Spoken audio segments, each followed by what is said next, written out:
And Tim has joined the meeting. Thank you, Angela. Okay, we'll get started. Welcome to the San Mateo County Planning Commission meeting of March 24, 2021. Please join us in the Pledge of Allegiance. I pledge allegiance to the flag of the United States and to the republic for which it stands, one nation under God, indivisible, with liberty and justice for all. Thank you. Roll call, please. Sure. Commissioner Hansen. Here. Commissioner Gupta. Here. Commissioner Santa Cruz. Here. Commissioner Ramirez. Here. Chair Hansen. Chair Ketchum, sorry about that. Here. And staff is represented by Monowitz, Fox, and Montes. Thank you. Thank you. First, we'll have oral communications. This is an opportunity for members of the public to speak on any subject that is not on today's agenda. Speakers will be limited to 5 minutes. First, staff will explain how the public comment process works for our remote meetings. Thank you. For those attending the meeting on the Zoom video conference, we will use the raised hand feature in order to organize any public comments. During the general public comment period, and for those items on the regular agenda, I will ask those members of the public who wish to comment to click the raised hand feature to raise your hand and to speak on that agenda item. For those joining by phone, please press *9 to indicate your desire to speak. Please note that members of the public must wait for my prompt in connection with each agenda item before using the raised hand function. For example, you cannot raise your hand at the beginning of the meeting for an agenda item that is later in the meeting. When you hear your name called, I will prompt you to unmute your account and inform you that you may begin speaking. Thank you.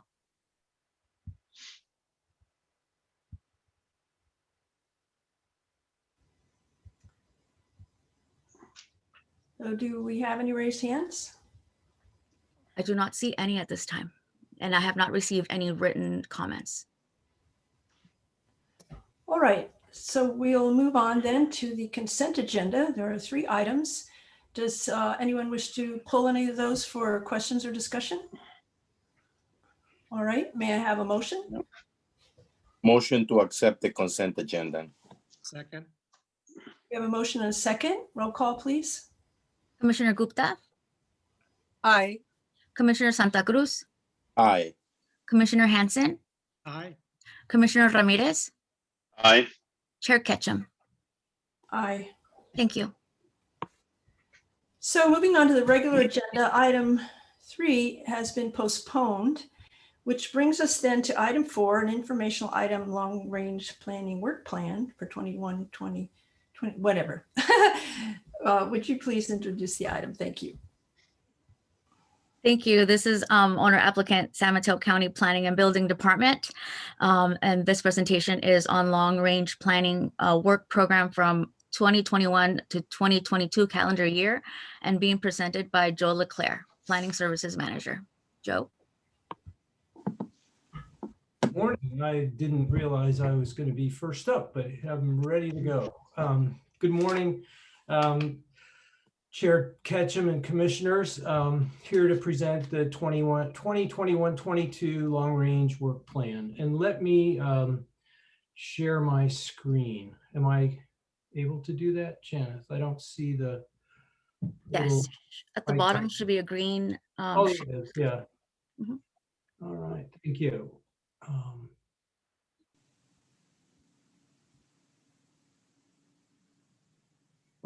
Bear with me a second. I think I may have,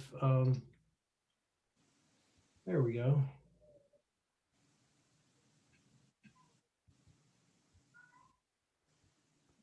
Yeah, you caught me napping. I was working on something else.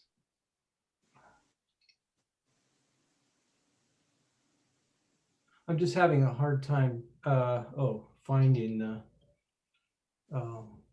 Did you need me to pull it up, Joe, or do you have it? No, I know I can find it. It's just classic. The last time I do this, this happens.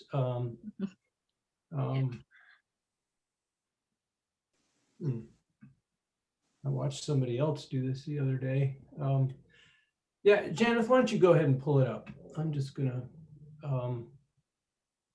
let you do that.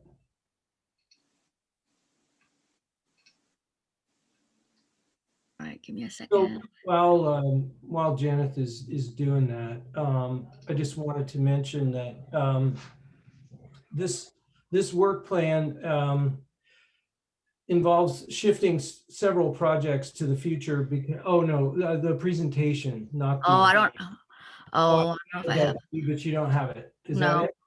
All right, well, we'll get it. Can you unshare that and Oh, let, yeah, I don't have the presentation. yeah, I don't know. I mean, I've got the presentation open on my screen, and when I click on it, there it is. And then when I click on share screen, that one thing.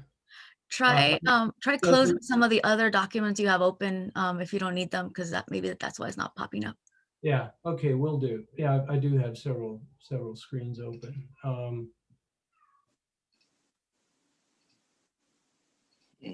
Again, I apologize for the delay. But I am ready to go. Let me convert this to.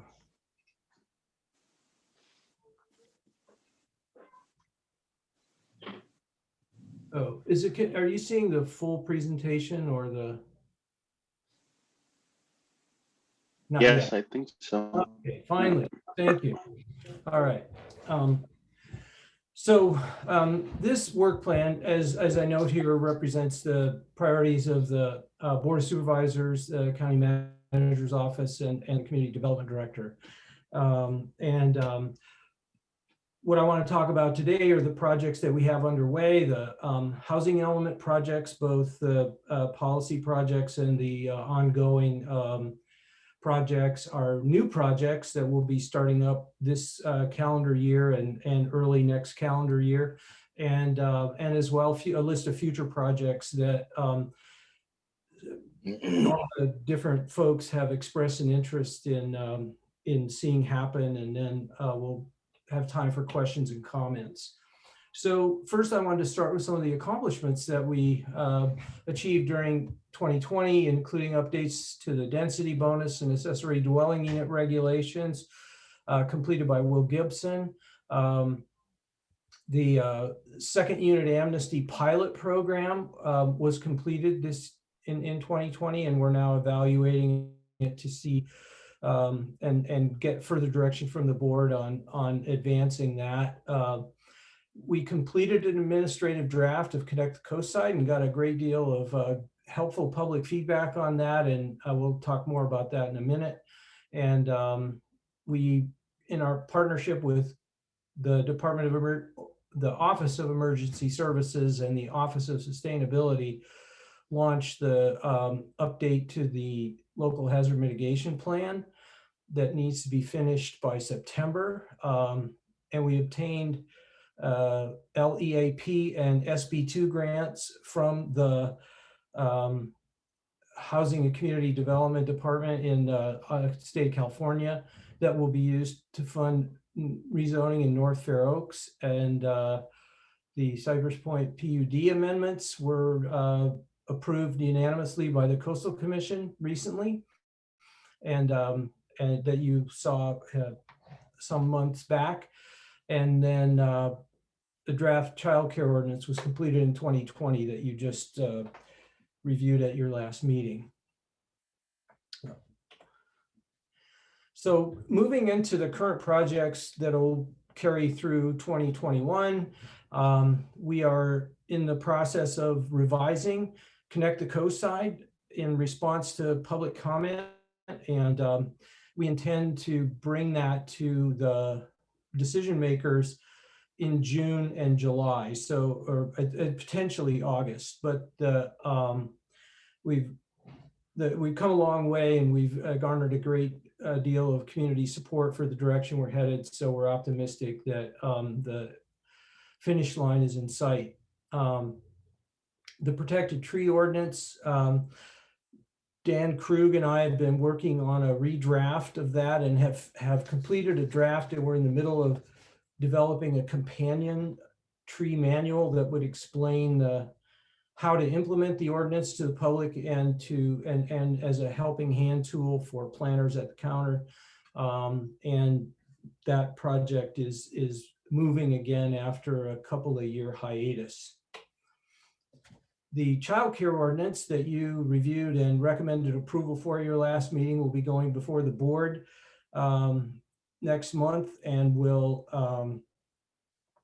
be presented to send it to the Coastal Commission for certification, and we expect that process will all be completed this summer. So it'll go into effect, assuming the board adopts it, on the bay side and outside the coastal zone 30 days after board adoption and immediately upon adoption by the Coastal Commission. Plan Princeton has been more or less on hold for the last year or so in light of COVID and the permit workload, but we're picking that back up and as staff gets freed up from duties on Connect the Coast side, they'll be able to focus some a team effort on that project to move it forward. And we still continue to collaborate with the Office of Sustainability, and we're exploring a partnership with the Flood and Sea Level Rise Resilience District on a larger assessment of coastal erosion in this area. And so they are assisting us with grant applications for to fund studies to better understand hydrodynamics and sediment transport in the area. The Plan Princeton is a land use plan and a shoreline management plan. And the shoreline management plan is the piece that's sort of slowed us down a bit, but we're optimistic that we'll be able to get that moving again. I mentioned earlier the local hazard mitigation plan. It was launched. We have to finish it by September. In order to retain good standing with FEMA to be able to secure grant funds for mitigation projects. It's a multi-jurisdictional plan that all the cities in the county and several special districts have annexes to. So you have a guiding document or an overarching document that all the member agencies adopt. And then each district or city or the county prepares an annex that becomes part of that multi-jurisdictional plan. It has to be reviewed and approved by Cal OES and by FEMA prior to board adoption. So that's part of the reason why it's on a fast track. And but it will also be a source of information for our safety element and countywide resilience strategy that we'll be kicking off this spring in partnership with the Office of Sustainability. The Green Infrastructure Plan was completed almost 2 years ago, but the stormwater ordinance has been put on hold because the Regional Water Board did not issue its new municipal regional permit that really guides the stormwater efforts of the county. And we got a copy of the administrative draft of that permit a couple months ago and are poring over it and preparing comments for the water board. And we're expecting that it will be revised and maybe not very much, but revised and issued in July. And so at that point, we can digest it and recommence work on the stormwater ordinance in partnership with the Department of Health, the Office of Sustainability, the Department of Public Works, and Parks departments to, because all of those departments have a role in implementing aspects of the permit. And we want to capture that in our countywide stormwater ordinance, which hasn't been updated in decades. So I feel it's time to bring that program into the 21st century. Now, some of the ongoing projects that we're working on include the Middlefield Junction mixed-use redevelopment in partnership with the city of Redwood City. County's efforts focus on right now getting the housing project that would be built behind the housing and childcare and community meeting space project that would be located behind the healthcare health clinic going, and that's mainly held up by a lack of state funding support, but we're expecting to compete well for that. And also the city has kind of put on hold the broader campus discussions, but we're prepared to pick that up again in the event that the city is interested in doing so. We continue to attend meetings for the Grand Boulevard Initiative, and we're in conversation with the city of Redwood City, who is interested in advancing Class 4 bike lanes on the El Camino throughout Redwood City, and it would be an opportunity for the county to implement similar bike lanes along El Camino in North Fair Oaks. So those conversations are taking place now. The county, at the initiative of the county manager's office, and Justin Mates, the deputy county manager, oversees this transportation working group that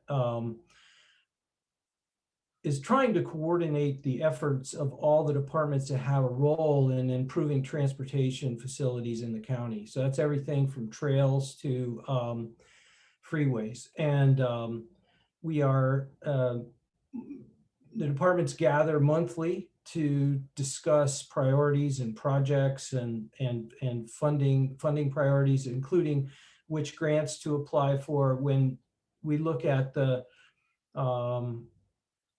Middlefield Junction project, the Transportation Working Group decided to focus its first major grant application on a bridge over the tracks to connect the two pieces of North Fair Oaks neighborhood, the one that fronts on El Camino and the one that fronts on Middlefield Road, and to improve bike routes that lead to that bridge and also pedestrian pathways. So it's an ambitious effort, but in conjunction with the rebuilding of Middlefield Road that's supposed to start soon, that will really, I think, improve mobility within the neighborhood. So the housing element projects that we have underway now, we started the general plan update last fall, and working through the 21 elements group of the 20 cities in the county, and with support from a consultant group that entity, the 21 Elements, hires. We are in the process of beginning our sites inventory and other preliminary work that's necessary in order to find a way to allocate the approximately 3,000 units that the county is being assigned through the regional housing needs assessment process. And it's no small task, because that's a lot of units. Excuse me. We're also continuing to support Home for All and its accessory dwelling unit effort and other efforts that they undertake to improve housing production in the county, including educational efforts to increase the capacity of cities and decision makers in the county to advance housing production. And then we're required by law to provide some guidance to the public about our housing fees and our housing approval process under SB 330, and we want to provide guidance for applicants who are trying to pursue SB 35 projects, which are, well, both SB 35 and SB 330 projects get an accelerated review process. We're working with a couple of developers for affordable projects in North Fair Oaks right now that are trying to use this system where basically you're required to provide them feedback on a complete application in 30 days and feedback on compliance with objective zoning standards in 60, which under COVID has been a real challenge for us because we're, far behind on, well, not far behind, but we're struggling to keep up with the rate of applications that are coming in and adapting to the new technology and virtual environment. But that's one of the tasks that will streamline that process for us internally. Other housing element implementation projects include continuing to implement the pilot project for accessory dwelling unit Amnesty that we're waiting to present that to the board and get further direction on. The housing element implementation is ongoing in that we have to continue to make progress on policies that were and initiatives that are included in the housing element that's still in effect. So the housing element will wrap up in January 2023 and be submitted to Housing and Community Development Department for review. But in the meanwhile, we still have 2 years of time to not only prepare the new housing element, but continue implementing the one that's currently in effect. And so that's policy initiatives and some of the things that we've already mentioned. And then we still have to conduct annual housing surveys and reporting to the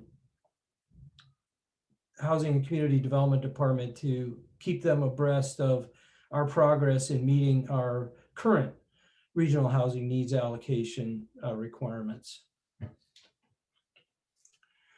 So new projects that we're taking on this calendar year include an amendment to the COSI design regulations that will address the need for applicants to demonstrate the scale of their project. The county's been relying on an informal policy for this requirement and have come under some challenge from applicants about whether they're required to do this. And so we felt it was best to amend the regulations, make it clear what the requirements are and what the options are, including and so we've kicked off a public process, or I should say we're formulating a public outreach process. We've completed a work plan for the project and are looking to begin engaging the community this spring on that. And then in addition to completing Connect the Coast Side, we have, as I said, expectations to have that before decision makers no later than August. That the projects that are in Connect the Coast Side that are going to be the responsibility of the planning department will need to kick off in calendar year 2021, and we'll talk about some of those in a minute.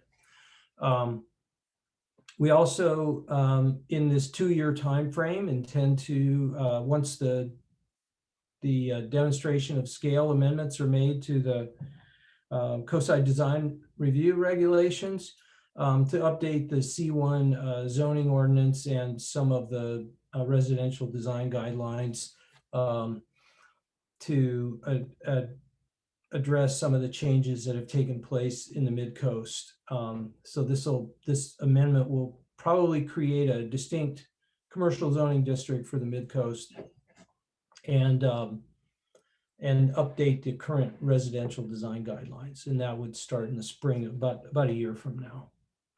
And we've been collaborating with our partners at the Office of Sustainability on amendments to the county's energy efficiency and climate action plan. It's an element of the general plan. And the changes are aimed, It's more of a strategic plan than a land use regulation. But it outlines a number of initiatives that the county intends to take to drive down greenhouse gas emissions. And it may lead to policy changes in zoning and or the building code. As you may know, the building code was recently amended to require all homes to be fully electric and solar powered. So new homes, that is. And there's also a number of initiatives in there to advance electrification of existing homes and many other strategies in the transportation sector and other sectors. So you'll be seeing that probably this summer. But we've been working on it for a year, with the Office of Sustainability taking the lead. And we also expect that following on the adoption of Connect the Coastside, that there will need to be some amendments to the local coastal program to implement elements of it.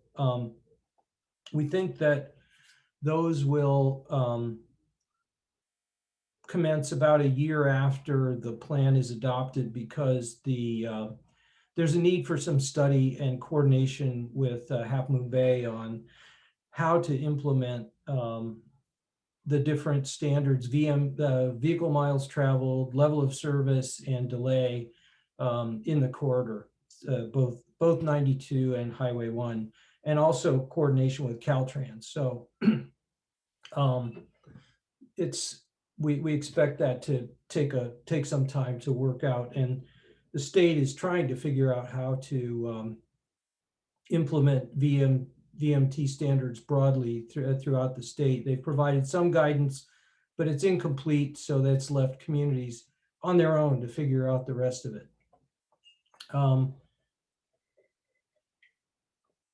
Continuing to focus on new policies.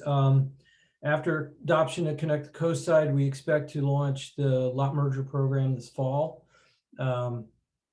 So it'll be voluntary for the first year, and then become mandatory thereafter. So that's a project that's been, excuse me, long in the waiting.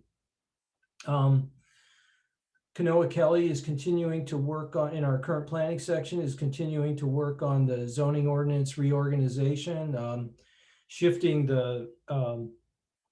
some of the chapters around to have a more coherent organization to the zoning ordinance, and also renumbering it so that it has a more consistent approach. And there may be some minor non-substantive amendments to the zoning ordinance for consistency. So as Camille pointed out when she went through the childcare ordinance, there were a number of different childcare references in the ordinance that needed to be reconciled with the new childcare ordinance.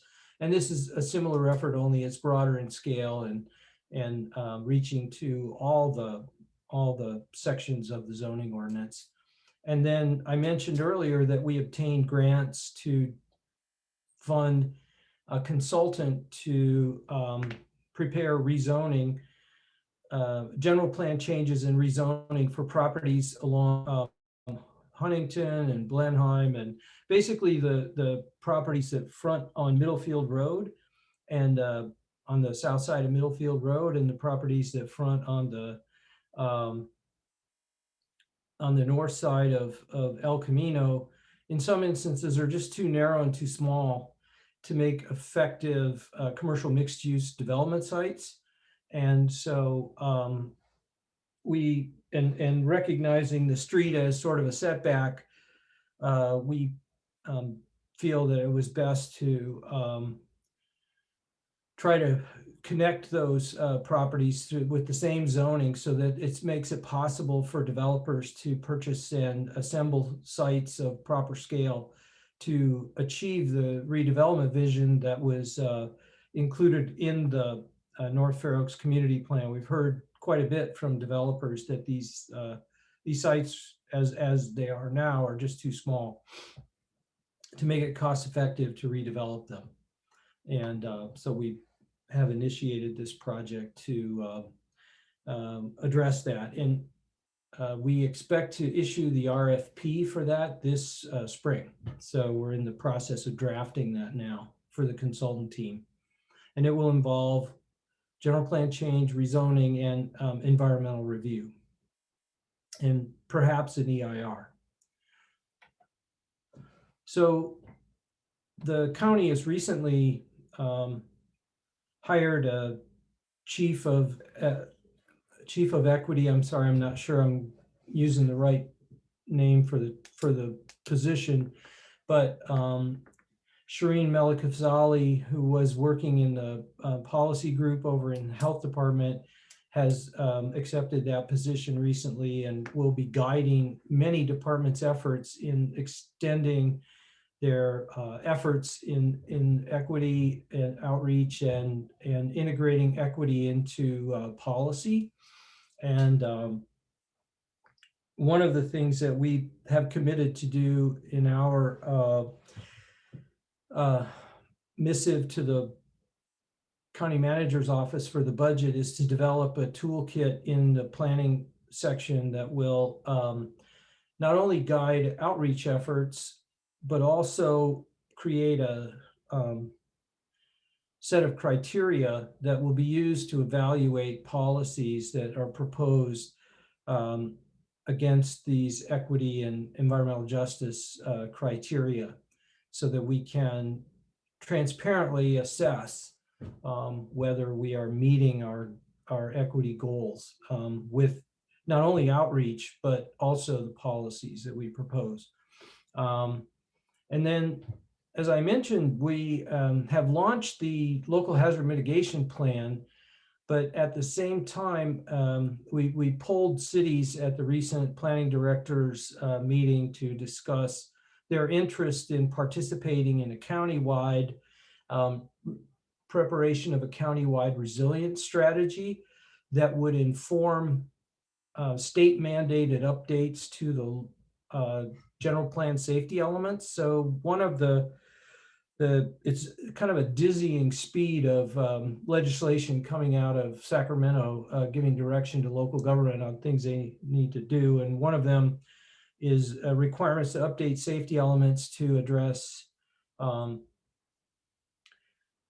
climate change, to address evacuation routes, and other matters. And the safety elements have to be completed in a time frame consistent with the update to the housing element. So the housing element, again, is to be completed in January of 2023. So that means that we need to complete updates to our safety element around the same time. And the Office of Sustainability is leading this effort to secure a consultant to help us prepare this countywide resilience strategy, building on the work they did for sea change, which is primarily focused on sea level rise, but they have subsequently done quite a bit of investigation of other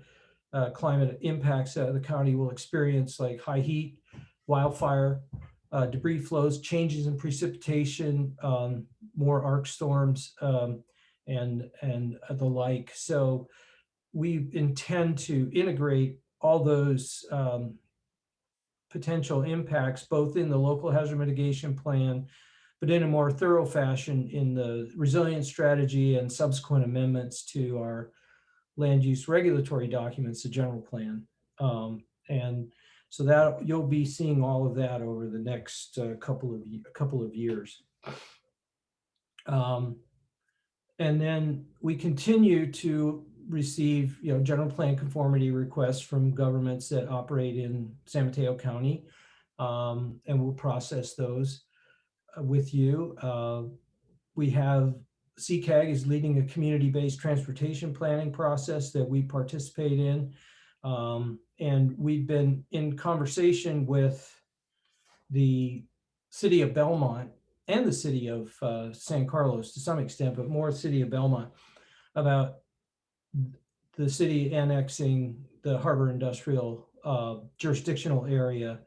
And we think that the new RENA allocation that the city of Belmont got is going to be a pretty strong incentive for them to want to take this on. And we've been working with our colleagues at LAFCO so far on a piecemeal basis. You see some of the indentations in that gray rectangle. Those are recent annexations that have been undertaken by the city of Belmont, and we're in conversation with them about some more of those. And the one of the stumbling blocks is making sure that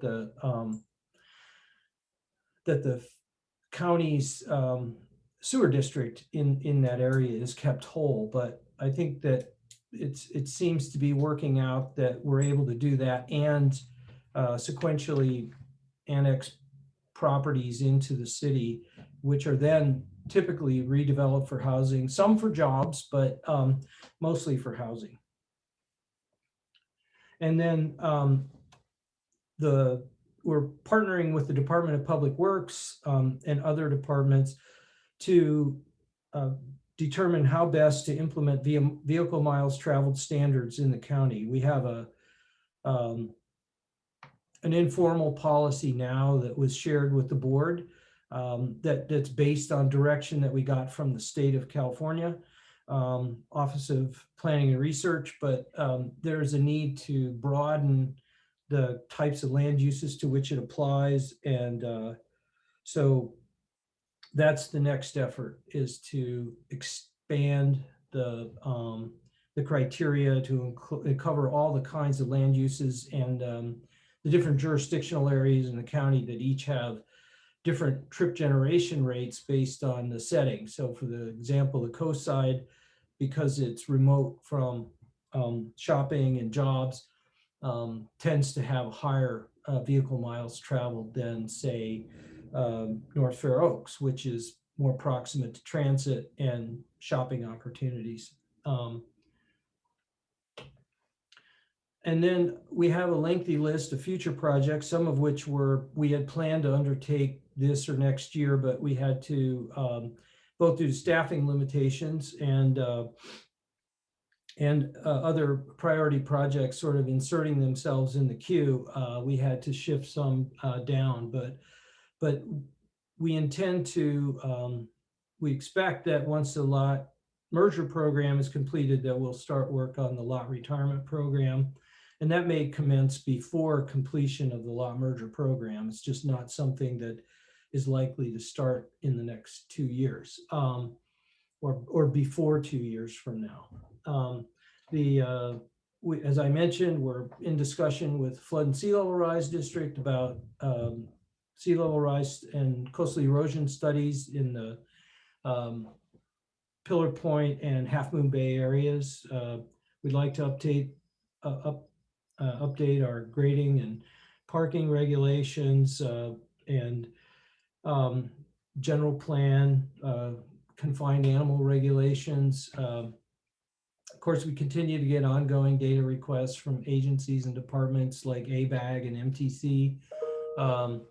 We want to improve our collaboration between departments, although I will say it's, I think the Transportation Working Group and the work we're doing with Department of Public Works and Office of Sustainability, we've seen a real uptick in countywide collaboration, which is fantastic. Some of the studies that are called for in Connect the Coast Side are on this list, like an Granata Princeton parking study for recreational and commercial parking. The board has directed us to undertake a short-term rental ordinance on the bay side, extending the pilot from the coast side. We expect that coming out of the safety element effort, that in 2023, you'll probably want to begin looking at local coastal program amendments to address sea level rise. And that'll also be informed by completing Plan Princeton. And then updating the airport land use compatibility plan, and then accessory buildings and structures, inclusionary housing ordinance update. Right now, we currently implement the ordinance as written, which requires 20% of all units in projects over 5, that's rental, to be affordable, and multifamily structures, but not single family developments. That may change depending on what the outcome of that effort is. And then this is a favorite of mine, the Infrastructure Finance District for North Fair Oaks to explore their whether funds from projects developed along Middlefield could be used to build a parking garage to take pressure off of the sites where mixed use is being developed, because right now the parking requirements end up usurping all the ground floor space and makes it difficult to fit meaningful size stores on the ground floor. So I think it's important to explore something like that. Update to our cannabis regulations, and of course, the Board of Supervisors occasionally gives us direction to uptake or to undertake policy changes. And with that long-winded, awkwardly started presentation, I'm happy to answer any questions you have, and I just, yeah, I'm ready to answer any questions you may have. Thank you. Thank you for the presentation, and could you provide that to post on the meeting page for today? Or I mean, it's very helpful because the table itself doesn't have those, it doesn't have the timelines. Yeah, it does. It's over in the, but yeah, happily we'll post it to the website. I think it's a more succinct characterization of the timelines, but the table does have sort of Gantt chart color lines that indicate when those projects are expected to start and finish.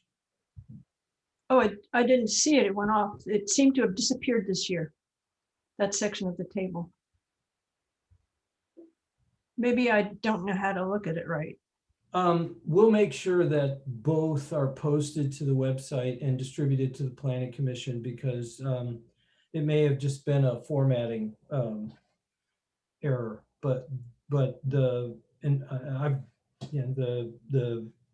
table that Janeth put up first right before the presentation, that included the color bars that show the in graphic form the text projected dates that were in the presentation, but happy to share both.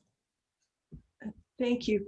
And I just have, if you could just clarify, there's 2 sets of projects here that if you could differentiate them better. The local hazard mitigation plan has been in the table for a number of years, and it used to say something about the safety element in that. And now we have the new project for the safety element and resilience strategy. It's not really, this seems like the same thing. If even beyond explaining this now, it would also be helpful as time goes along for these long-term projects to have a county page where we can go and help and better understand, like if there's an example of, well, here's the existing plan and here's what we're working on, so that over time, as people tune in or tune out, that can be found. And if it's a different department that's really leading it, like sustainability, just to let us know where to look for this information as to the progress of the project, you know what I mean? And so those 2 I have trouble differentiating, and the other set was the LCP update for sea level rise, which has also been in the table for a number of years, and then the new one for sea level rise, erosion and planning, just as to what the difference is, or what the main focus is. That would be helpful. Happy to clarify those. So the local hazard mitigation plan was adopted by the board in September of 2016. And over the last 5 years, we have continued to implement the plan. So it shows up in the work plan every year as an implementation item.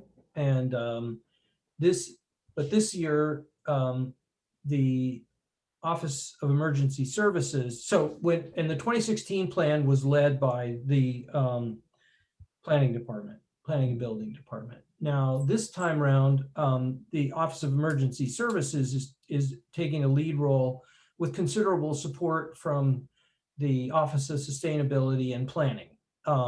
And so all three departments are staffing this along with the consultant team from Tetra Tech that is preparing the new plan. And of course, it's a multi-jurisdictional plan. So there's the steering committee and made up of half of it is required to be community-based organizations, and the other half are jurisdictions that are participating in the plan.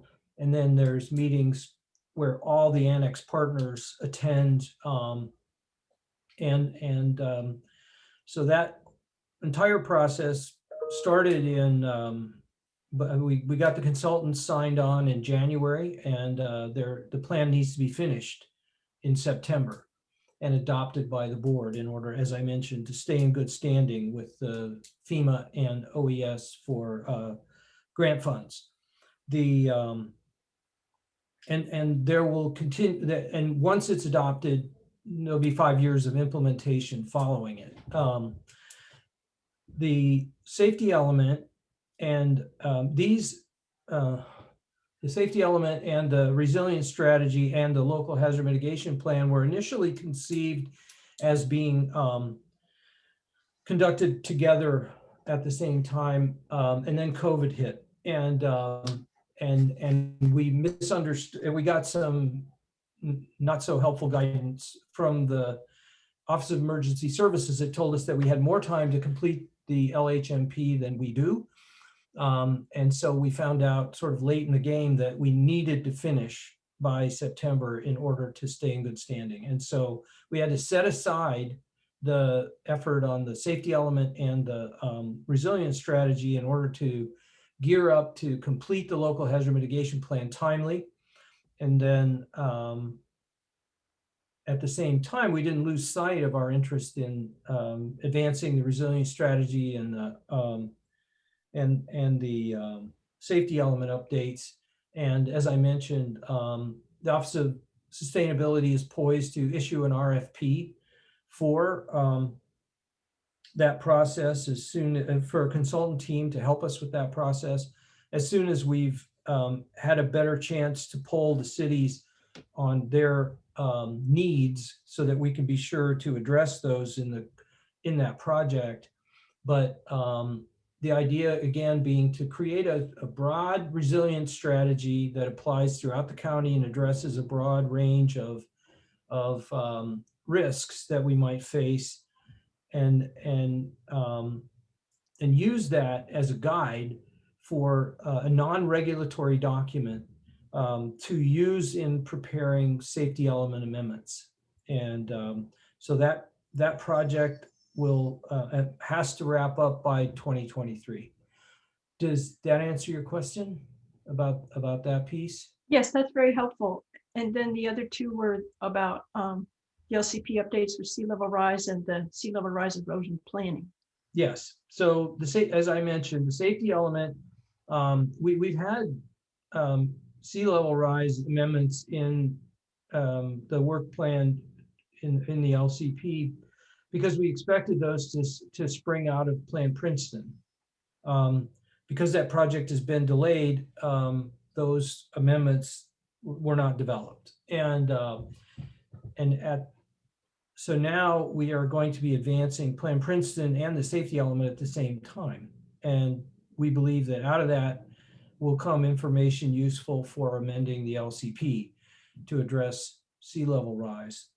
But at the same time, another change took place where the county created a new, the county and the cities created a new governance entity called the Flood, Sea Level Rise and Resilience District that has broad powers and responsibilities to address flooding and sea level rise and coastal erosion on the bay and coast sides of the county,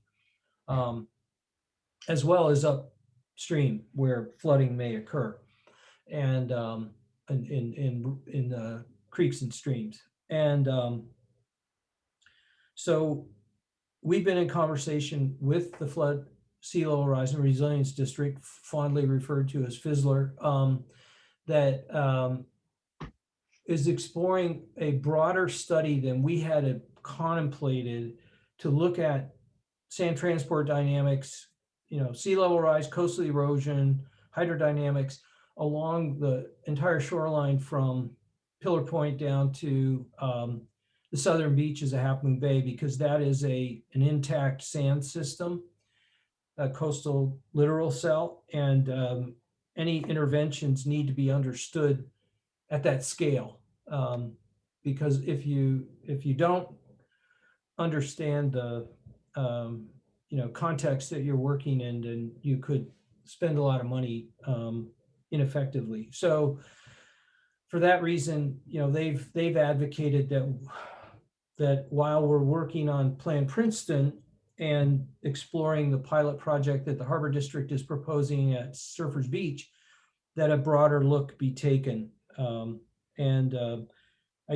of the things I didn't mention, in part because it's now sort of on hold, is the North Central Coast Sediment Coordinating Committee led by the Greater Farallones Sanctuary.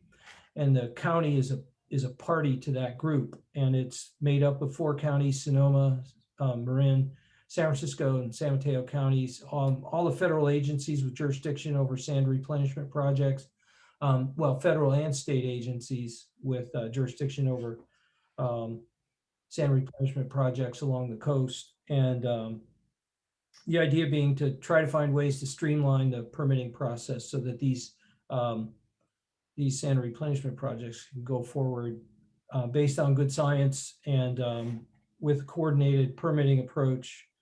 And unfortunately, the sanctuary that was sponsoring this ran out of funds to support the group. So it's in hiatus since a couple months ago, but we're optimistic that more funding will be found and that group will be able to spin up again. It's based on a similar model that I'm very familiar with from my years with BCDC, called the Dredge Material Management Office, where many of the same agencies come together to address dredge material management in the bay. And it has led to reuse of a lot of dredge sediment for shipping channels in wetland restoration projects. And I think the same idea.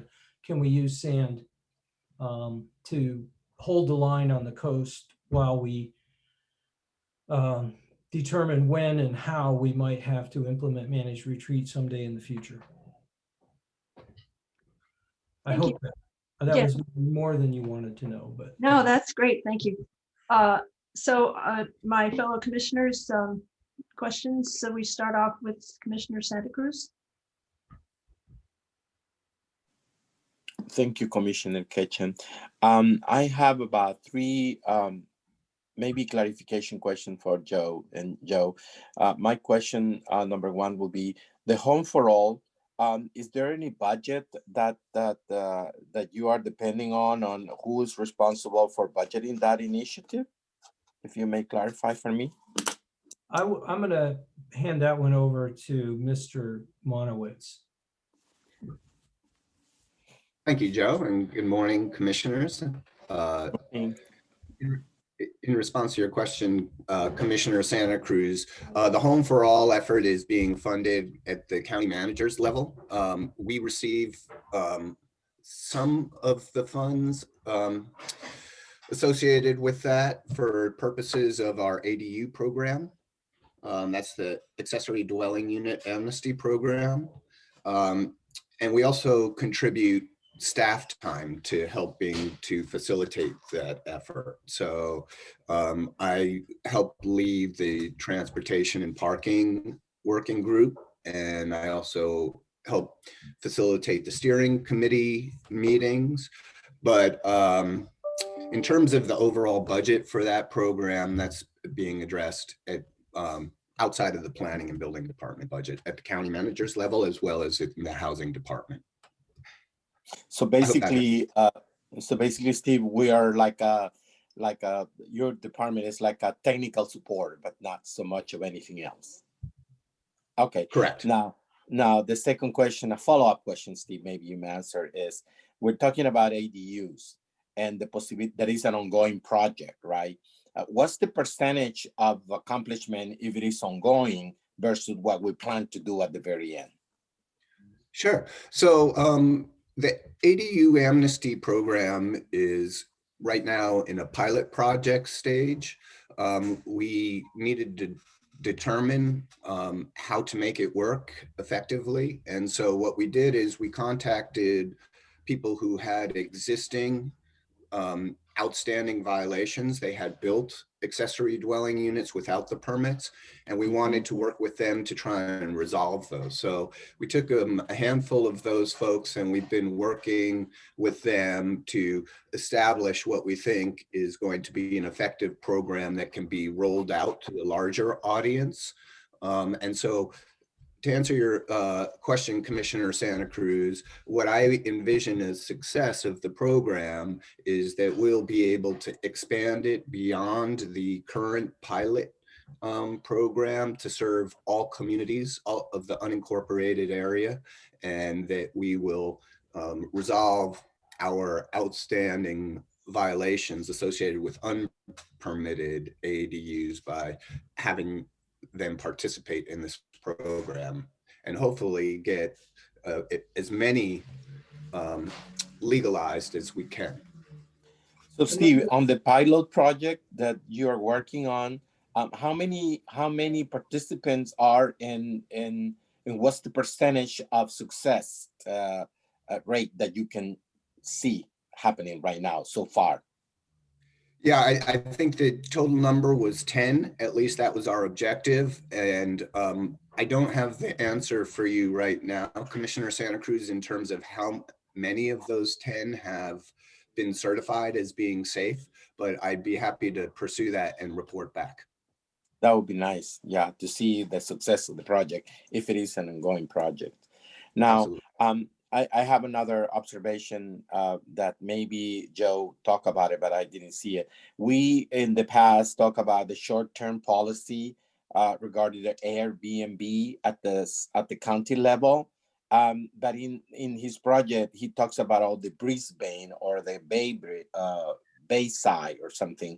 Is this something that we're talking only on the Bayside, or there is a short-term policy that control Airbnb at the San Mateo level as it has been controlled in San Francisco?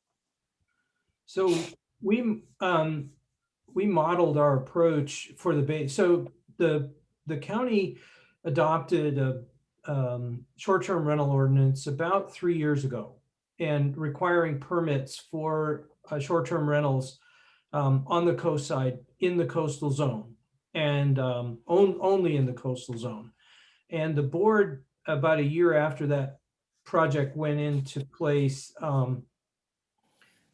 directed the department to explore expanding the program to the Bayside. But that would only be, when I say the Bayside, I mean everything outside the coastal zone. So that would include, Skyline, for example. But there was some feedback from the community, not wanting to see that program go forward on the coast side, and given other workload priorities, for the time being, we've put that project on hold. But we've kept it in the future projects list because we expect that there will be a desire to regulate short-term rentals on the Bayside. But the lion's share of the sort of Airbnb, VRBO rentals were on the coast side. Okay, and this is basically an editorial comment that I don't know how to address it, Joe, and it's not directed to you, anybody in the content. It's just basically an editorial that I see that there is a requirement for the new unit to be fully electric when they construction on one side, but yet on the other side, we're facing at state level a crisis of energy that is asking the people in California not to use electricity from 4 to 9. So it's like, to me, and again, it's not directed to you specifically, just an editorial. It doesn't make sense that we are demanding fully electrified housing when we're facing a crisis in electricity, instead of using gas and electricity like we're all using right now. So that's some of the things that I don't know if you could answer or you can make a comment or something, but to me, it's one of the things that doesn't make sense what the state is doing right now. Yeah, well, I think the transition is always challenging and hard.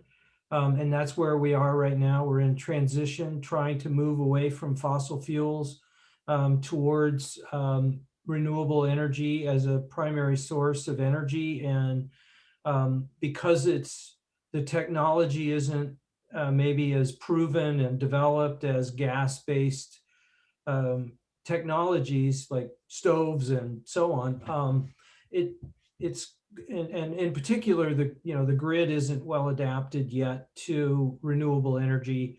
So it makes it difficult to, as you pointed out, provide the kind of energy reliability that we've grown accustomed to with our mixed energy portfolio of gas and electricity. But I do believe that I know that the Office of Sustainability is working aggressively to try to advance the capabilities of cities and homeowners and others to adapt to this changing situation. And I think it's likely to lead to a different approach to managing energy distribution over time, because as you point out, these kinds of interruptions when you have centralized energy are very difficult to deal with. And we're going to probably see more of them with wildfires and other, what they call PSPS, public safety power shutoffs. And that was a big concern on the coast side about the tunnel being closed down if they couldn't run the fans. And so they've now come up with an emergency energy source for those fans so that they keep the tunnel open on Highway 1. But it's a dilemma, and it will continue to be, but then so is climate change. And we need to deal with both. Okay. Thank you, Joe. Thank you. Nice presentation. Thank you, sir. Mhm. Commissioner Gupta, you have any questions or comments? Yeah, some of the questions that Commissioner Santa Cruz asked about the ADUs, that has already been addressed. I primarily have two things. One is a very general question for my own understanding is, did the COVID pandemic change the direction of any of the projects, like redirected the resources, or we decided to do something different and not be able to do something else?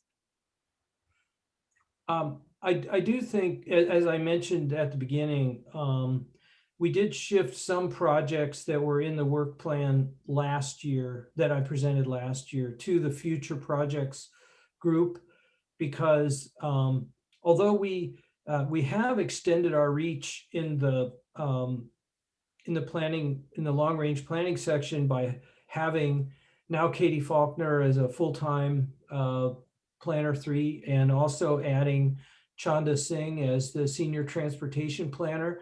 That has really increased our productivity dramatically, and really helped us take on more work than we would have been able to without them. But COVID has had an impact on the department in terms of our ability to produce, both support the planning counter and explain to applicants the rules and help them formulate successful applications. And also process those applications and get the permits out the door, and then do the building plan checks once the construction documents are completed and sent back in. The planning staff has to confirm that the conditions of the permit are met, and all of that is being done in an environment that we didn't have a year ago. And so there were some inefficiencies. We saw a little bit of a drop off in applications, but then shortly, a few months later, they shot back up, and we are at the same level of applications that if not higher than we were a year ago, but we're less efficient because we're still adapting to these changing circumstances. And in the department, we use both long-range planners and current planners, people who process permits, to do long-range planning projects. Like you had Camille presenting the childcare ordinance last time. And Camille works primarily on project review and helping to implement our stormwater program, or I should say leading implementation of our stormwater program in the department. And those folks have had less time to dedicate to their long-range planning projects as a result. So it and has prevented us from advancing some that we would otherwise advance, but because staff has so much time spent on processing applications, it's not possible. And Now, I could add to that. The other impact, I think, and maybe this is a partially beneficial impact, is it's really affected the way in which we do public outreach. So Connect the Co-side demanded that we take a different approach to our typical get together in the evening in a community meeting room to hash through some of these issues. And by going virtual with a lot of our outreach efforts, I think we've opened doors for greater participation amongst folks who traditionally didn't participate in some of our planning efforts. So I think there's been some good learning lessons that will continue to apply in the future about how we can maximize our public outreach efforts. So I think that's probably a good thing that's come out of COVID.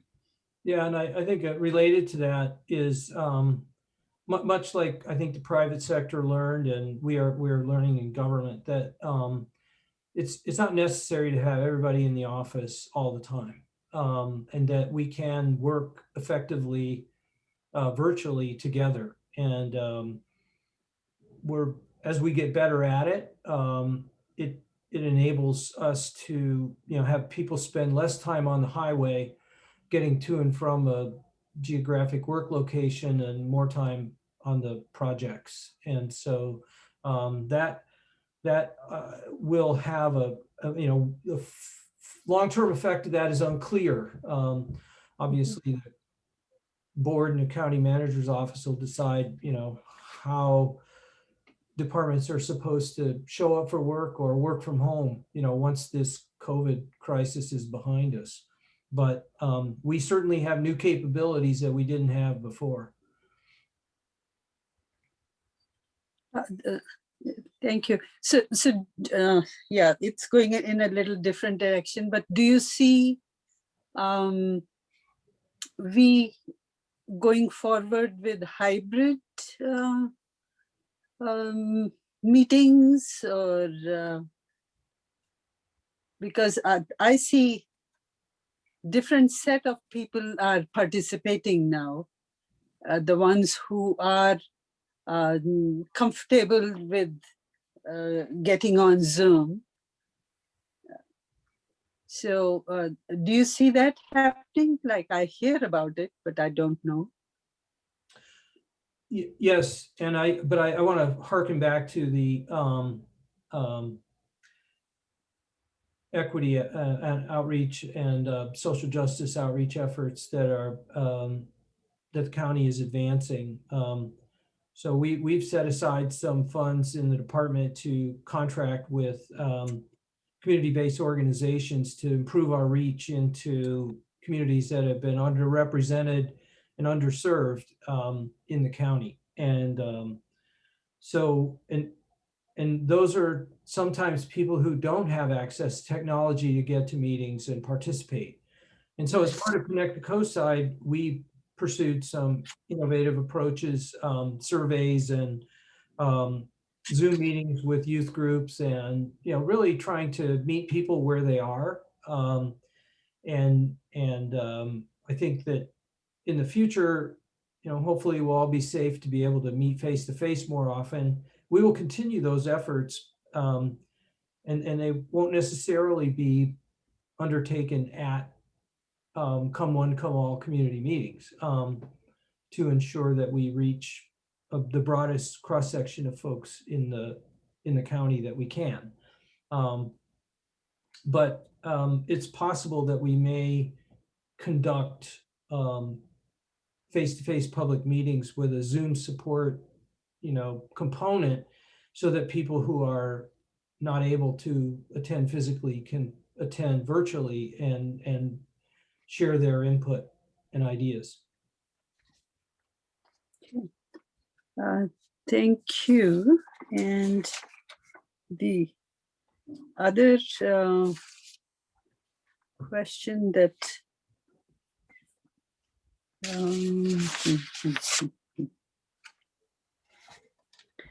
the other question that I have is on the or really that's a comment, is that it would be nice to in this spreadsheet, if we have some links that point us to where we can find more information about those particular projects. That's an excellent suggestion, Commissioner, and we will we'll revise it and add those links. Right. So the particular projects that are close to us, we can read more about it, understand it better.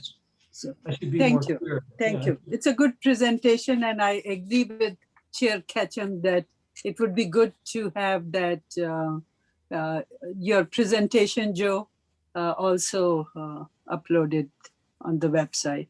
Thank you. Thank you. Commissioner Hanson. Morning, and I want to thank you for this annual review of projects. This is my 12th, and it's always good to step back and seeing how much is being done, because there's so much in the day-to-day of the particular thing. I forget where you are overall and how important most of your work never comes in front of us. And so yeah, I really appreciate seeing this. So thank you. I got a few questions and just informational. The local hazard mitigation plan, you said a lot of different agencies are really coming together, and this may be outside of planning, but maybe something you could impart on me is, yeah, as I keep bringing up, I worry about the fires in San Mateo. And with the mitigation plan, is there any concept of fire people, forestry people going inspecting properties to say, you may not be aware of it, but you're putting not only you at risk, but the community at risk? To give you an idea, I have a place in Truckee where in the past 10 years, the forestry department has come out 3 times in our neighborhood and told each and every household, where we were out of compliance for being in a safe neighborhood. Of course, the exchange in that is I get really cheap insurance rates in a forest, which a lot of people get denied insurance, because I'm willing to have forestry to come in and review and say, you may not be aware, but if you did this, it makes it safer for everybody. And, is that being considered or has been considered? And I just don't know where we are. Thank you for the question, Commissioner. The CAL FIRE and the Woodside Fire District both operate chipper programs where and they offer to chip up brush and material that people remove from their sites and bring to the road or to a specific location. They also inspect properties, and properties that are, woefully unmanaged with regard to fire safety can be given directives to to maintain their property in a way that's more fire safe. And sometimes we get into situations where people maybe remove trees without permits in those circumstances, but overall, those programs have been ongoing, and they're focused in the high fire hazard areas like Emerald Lake Hills, Los Trancos Woods, and places like that where you have a lot of vegetation, and they're identified in the CAL FIRE maps as high fire hazard areas. So that program is underway. And there's also efforts to try and find ways to, at a programmatic level, allow for eucalyptus removal on private property. We're exploring that with the Resource Conservation District. And the county is applying for grants for eucalyptus removal, primarily on the coast side. Haven't gotten any grants yet, but, and then you may recall that you issued a permit for shaded fire breaks, both in Quarry Park on the coast side, and we're informed about a project on the bay side along Kings Mountain Road, where the governor identified 35 state projects of statewide significance, and those were two of them, Quarry Park and Kings Mountain Road. So there's a lot underway. It's not enough. There's more needs to be done. Okay, thank you very much. Back in 2009, when I was on the city council, we reviewed and worked on the Grand Boulevard project. And I may be just blind to or unaware of it, but I don't see a whole lot of results. It's more of and what I just seeing, a concept still. Is there something concrete that we've seen out of this after all these years? Not yet. No, nobody's pouring concrete yet, but but there are some projects that we believe are close. I mentioned the Redwood City project, and a couple of years ago we engaged with the city when they had prepared their El Camino plan, and as you would expect, one of the biggest stumbling blocks is parking removal for businesses along the El Camino, because they rely on that parking, whether they're auto repair or restaurant, or, there's a wide variety of businesses along there, but many of them are underparked. And so they rely on that roadside parking. And you have two choices. You can reduce traffic capacity or reduce parking if you're going to make space for bikes. And thus far, the plan has been to remove parking. And so that's part of what slows these projects down. But I do believe that the Redwood City project is going to go forward within the next couple of years. And there are other cities more northerly in the county that are also about that close to implementing a project. So these good ideas take time, but I think you're going to start to see some progress. If I could add to that, a lot of the communities along the El Camino have engaged in community plan or general plan updates like we did for North Fair Oaks. And the Grand Boulevard Initiative does provide pretty good guidance about what we want to achieve in those planning and zoning updates. So I would say that the North Fair Oaks community plan and associated zoning updates are an example of some of the Grand Boulevard successes that we've seen to date. Yeah, and another element of that is Reimagine Samtrans. So part of the Grand Boulevard concept is BRT, Bus Rapid Transit, and you know, there's always a debate: should it be in the middle or should it be on the sides? And with the, you know, you reduce conflicts with bike lanes if you do it in the middle, but then you end up taking out the trees that everybody loves along the El Camino to fit the buses in the middle. So it's always a trade-off. And but I think Reimagine Samtrans is another planning effort that's going to help advance those ideas in that corridor. Well, I want to thank you, Joe, and Steve and your department for everything you have done, everything you plan to do, and keeping it transparent. Joe, I just want to, on a personal note, say I really appreciate my time with you. Just having you speak to the commission or talking on a little sidebar. I just thank you for being part of my lives, and enjoy your retirement.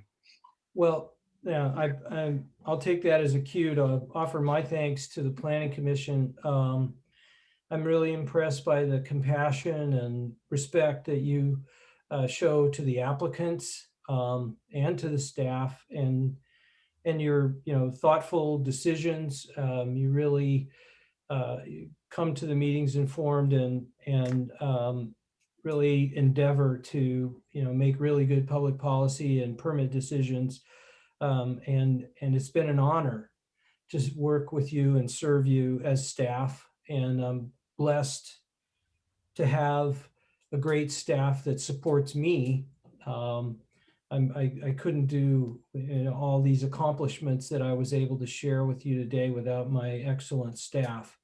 And one member of the staff that we added this year virtually, we added 2 members virtually this year. Chanda Singh, our senior transportation planner, who's the principal author now of Connect the Coastside, and Michelle Rodriguez, who is our halftime coordinator for the San Francisco Airport Roundtable. I don't mention that in the work plan, but that's a part of my portfolio, which is supporting the countywide San Francisco Airport Noise Roundtable. And Michelle's just been excellent addition to our staff. She's been with us for 6 months and hit the ground running and has really done a wonderful job there. But so I'm just really grateful to have had the opportunity to serve you. And I want to thank Mr. Monowitz and Ms. Ayazasa, who unfortunately couldn't join us today, for picking me as their planning services manager. It's been an honor to work with such a great group of people. It's a dedicated group of planners. It's a noble profession, as Steve often says, and not always easy. And finally, I'd like to thank Mr. Fox for his guidance and sense of humor, which is always helpful in this line of work. And I'd be remiss if I didn't mention Janeth too. She's a friend and a great support, you know, along with Angela. So thank you for the opportunity to serve you. Thank you, Joe. We have one more commissioner to weigh in, Commissioner Ramirez. Okay, thank you, Chairman Ketchum. Yeah, before I jump into my comments and questions, I also just want to thank Joe for all the great work that he has done, and you know, always that he's always prepared, and you know, and it was a great honor along the way to also have participated in some of the projects within the North Fair Oaks community. I hope that, you know, the county is already looking at someone with the same qualifications as Joe, because I think those are going to be big shoes to fill. But I don't want to pass up the opportunity to say, Joe, thank you for everything that you've done and helping us, the Planning Commission, to understand the different projects that you brought along to us. So thanks, Joe. In my comments or questions, so one of the things I've always been interested on is the Redwoods, the Middlefield Road project upgrades. So I've never really understood, and I think it also touches on what some of the commission said about, that we need a place where we can all go and check to see what the status of the different projects are. And I like to know, because I know the Middlefield project has been on the works for a while, but I have no idea exactly where we are. Where are we looking at? What's the end? Is the end near? Are we in the middle? Are we almost at the end? Where are we? Does anyone know here that can tell me? Well, I'll take a stab at it, and thank you for your kind remarks. Sorry, I jumped the gun there a little bit, but I know that the design is complete. They hired AECom to prepare design drawings for bid. I believe the plan is to go out to bid this spring with that project and start construction in the summer. Of this year? Yes. Oh, okay. All right. So we're very Correct me if close. I'm wrong on that, but that's the rumor I've heard. Yeah. Okay. Steve, you want to chime in on that by any chance? I guess Steve is not. No, I'm here. Sorry about that. I don't have much to add to what Joe said. I think what happens is a lot of our planning efforts that turn into projects, the projects are taken on by Public Works. And so we are working with Public Works to make sure that this transition from concept in a plan to actual project implementation is better coordinated and also communicated to the community, because I hear what you're saying, Commissioner Ramirez. It would be nice. I mean, even the planning and building department has been somewhat in the dark in terms of when Public Works would be able to move this project forward. So I agree with you. We'd all benefit from having better information in that regard. And I think that's something that we can work on globally when it comes to the long range planning projects in the upcoming year. And I think that if I can add to that, the advent of the Transportation Working Group has improved communication between departments. That hasn't translated yet into outward communication, and I think that's a good suggestion that we improve our outward communication about those those projects. And I can talk to Chanda about that before my departure, about making sure that happens. And I did want to remind that we are pursuing grant funding to not only do the roadway project, but also connect the neighborhood with a bridge over the grants for design, not for construction, but you have to have a design first. So we're going to explore that and as well as improvements in the neighborhood for bike and pedestrian movement to that facility. And the Office of Sustainability has also added, not only did planning add transportation planning staff, but so did the Office of Sustainability.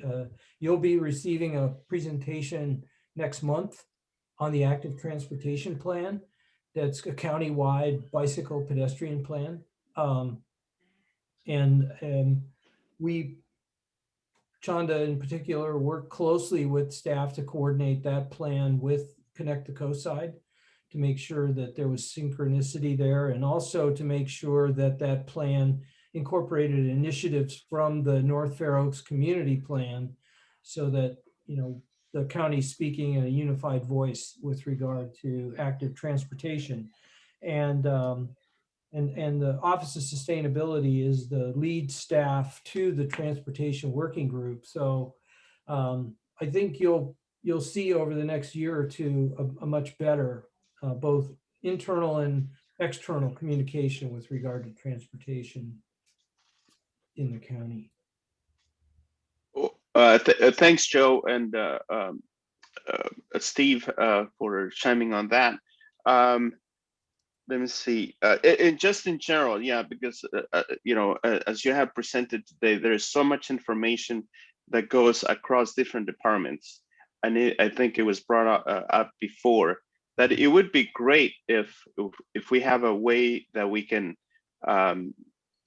access more of the information and find out exactly where we're going to be along the way for the different projects, so that it's easy to identify where we are and know the information in general for us, but also for the public, obviously.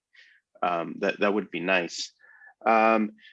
Just a comment, I think that the bridge across the railroad tracks in Meadowfield, here in North Fair Oaks, it'd be interesting because I know back in the day when we put together the general plan for North Fair Oaks, we looked at that, but also there was some pushback along the way because the community from one side to the other were thinking that it would create more crime opportunities along that area. But obviously, there's always someone that will not like something like that. I personally think that it would actually be a great thing to have, because I have lived on both sides of the community, and I think it's always back in the day we didn't have the fencing along the tracks, so people would just run across. And now, since the fencing is done, basically we have separated the two communities that cannot really easily walk from one to the other. And it makes it much more difficult because we have quite a bit of the shopping area on Middlefield, and the west side doesn't really have a good access to come over to that side. So I think it would be a good project to have. Additionally, I think for it touches on the Grand Boulevard, but I think what you brought up, Joe, is the lot merger. I think would greatly benefit the Grand Boulevard in North Fair Oaks if we can merge some of those lots, like you say, on El Camino, because that would give developers a better opportunity to acquire more lots that can develop into more significant projects. And I think that would add, that would be our contribution to the Grand Boulevard along the way of El Camino. So that would be, I think a good thing to do. Which, by the way, I for those that of us that participated in the North Fair Oaks General Plan, we the county received an award for the vision of the Grand Boulevard due to the general plan things that we put in there in regards to contributing to the Grand Boulevard. So that was a nice thing to receive back then. Let me see. I want to also touch on the green energy that Commissioner Santa Cruz touched on before. I said it before, and I'm going to reiterate that. I think, well, it is a great to strive to get to 100% renewable energy is the right thing to do, but to jump leaps into something that we're not really ready for, because as it was pointed out before, I mean, our power generation is lacking in regards to green energy. I think the role or the implementation of this should be more at the time when the state and the county have really done great efforts to increase solar energy, solar roofs in the county, solar roofs across the state, so that we can generate a lot more green energy or wind generation. But where I see it right now, I mean, I think we may be creating quite a big problem going forward, as we were mentioning, with fires that can also create havoc on the electrical grid. I'm not sure. I mean, like I said, I'm all for it to make the energy grid more robust, the energy generation expand it and make it more resilient. But I think we're not there. So I think we kind of readdress that, and not saying that we shouldn't try to move there as quickly as possible, but I'm not sure that we're there yet. So that's my comment for that. The tree ordinance, based on what happened at the last meeting, I certainly hope that we address again the penalties to be assessed for cutting down trees illegally. Because I thought last week it was really tough, moving on with the after the fact permit.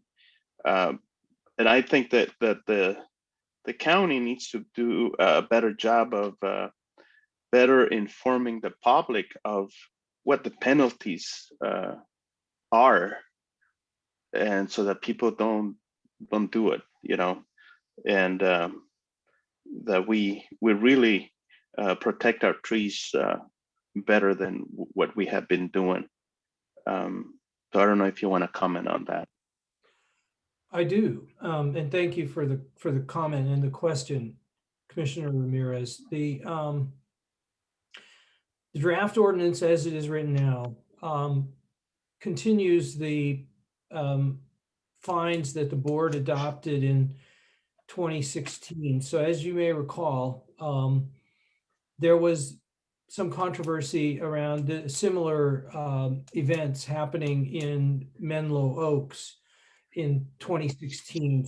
Some developers were removing trees without permits to streamline their entitlement process. And at the time, we didn't have very robust penalties to impose for that. And so we took to the board changes to the ordinance, both to require the inclusion of tree protection plans as part of a submittal for development projects, and to greatly increase the fines for removal of trees. And it's always it's a conundrum in that sometimes there are people who are not of significant means. They inadvertently cut down a tree. They may not know that they need to get a permit. And all of a sudden they're liable for, maybe tens of thousands of dollars in fines. I think the goal was to really send a message to the development community that we understand that the square footage that you can build in the place where that tree was is worth a lot of money. And so that does create somewhat of an incentive to have the kind of thing that you had to deal with at the last meeting happen. And so I think what we need to explore is whether, we have different fines for different kinds of violations, and some discretion, because when these fines were adopted in 2016, the board really made a strong push to not have there be discretion because they want to make sure that, everybody had to pay them. Now then, in actually implementing the ordinance, we found that there were some, what we perceived as, lack of fairness in terms of hitting these mom and pop, accidental, didn't know we needed a permit tree removals with a huge fine. And the developer who knew full well what they were doing with the same fine. And so I think, when that comes forward, we can explore that issue with you further. Again, I just think that we need to better educate the public as to what the ordinance is, so that there is no unintentional consequences. Because I think some people want to play the card that they didn't know that there was an ordinance in place and there was penalties for that. But I think that's where the county really needs to make sure that we make the entire community aware that we want to protect the trees and that there has to be a process. And more than anything is the process that I want to see, because I don't think that we have, looking at each project on the merits when there's been a development, that we haven't allowed developers to remove the trees as long as there is a proper replacement for the stuff like that. But it really is demoralizing when the people don't go through the process to get everything properly taken care of. Anyway, I do expect that that we look back at this and figure out a better way, and probably steeper penalties for those cases that are totally outrageous. Anyway, that is all I have for this. Thanks. Thank you. Sir. I have a couple of comments. Well, my main concern, I guess, here at this point, let me say, I'm concerned about the delay in updating policies regarding coastal hazards.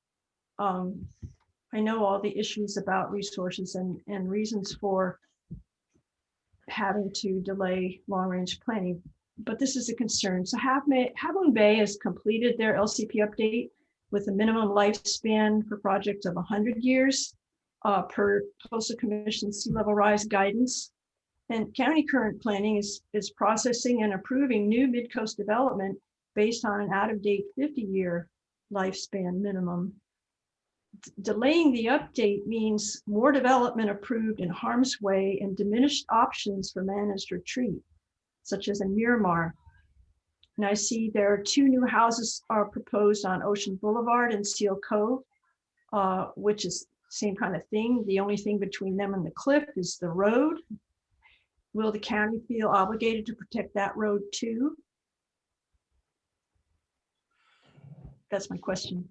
Well, as you, yeah, we've had to respond to a lot of state-driven mandates and the COVID crisis, which has really hampered our ability to advance the conversation on coastal management. And that's unfortunate, because you're right, it is a high priority for the department, and something that we had hoped to have Plan Princeton in place where we could begin to have these conversations in a discrete area of the coast in the county, and explore the trade-offs between amortizing development within a period. So we were actually going to be, more aggressive than Half Moon Bay was in their plan. The idea being that in the zone of erosion, you would have to build a project that was both dismantleable and relocatable, except for the foundation, of course, and that the project would have to be amortized, fully amortized cost-wise within 30 years. There's no great mechanisms in place, battle tested for managed retreat yet. Someone just came up with a really creative idea that I read about on the last weekend, which is that communities would buy properties and rent them out, so that they could keep the property owner whole, and make the jurisdiction whole by using the rents to cover the cost of purchasing the property, and to build up a fund to remove development when the time came, and remove the infrastructure as well, pipes and roads and street lights and all that, and restore it to some sort of natural condition. I'm not suggesting that's what will happen in San Mateo County. I'm just saying that, it's much like what Commissioner Ramirez was just talking about with energy. It's a brave new world, and we're going to have to try new and different things. But the approach that we were taking and plan to take in Plan Princeton is conservative, and not kind of this, plan for 100 years of coastal erosion. We recognize that if we get on the hockey stick curve for sea level rise, that planning for 100 years or trying to figure out what 100 years of coastal erosion is going to look like isn't going to be a workable management approach. You're going to need to manage for shorter timeframes than that, and so when we get in, so finish Plan Princeton, do a discrete policy effort that helps to clarify how to manage this area, which is different. It's protected by breakwaters. It's got very unique coastal erosion challenges that are different from the open coast. But, at some point, if sea level rises enough, that shoreline is going to be open coast because the breakwater is going to be overtopped on a regular basis. But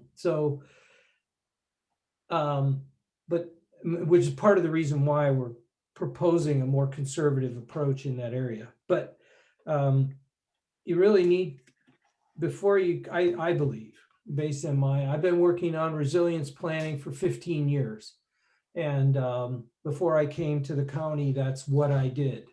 And it's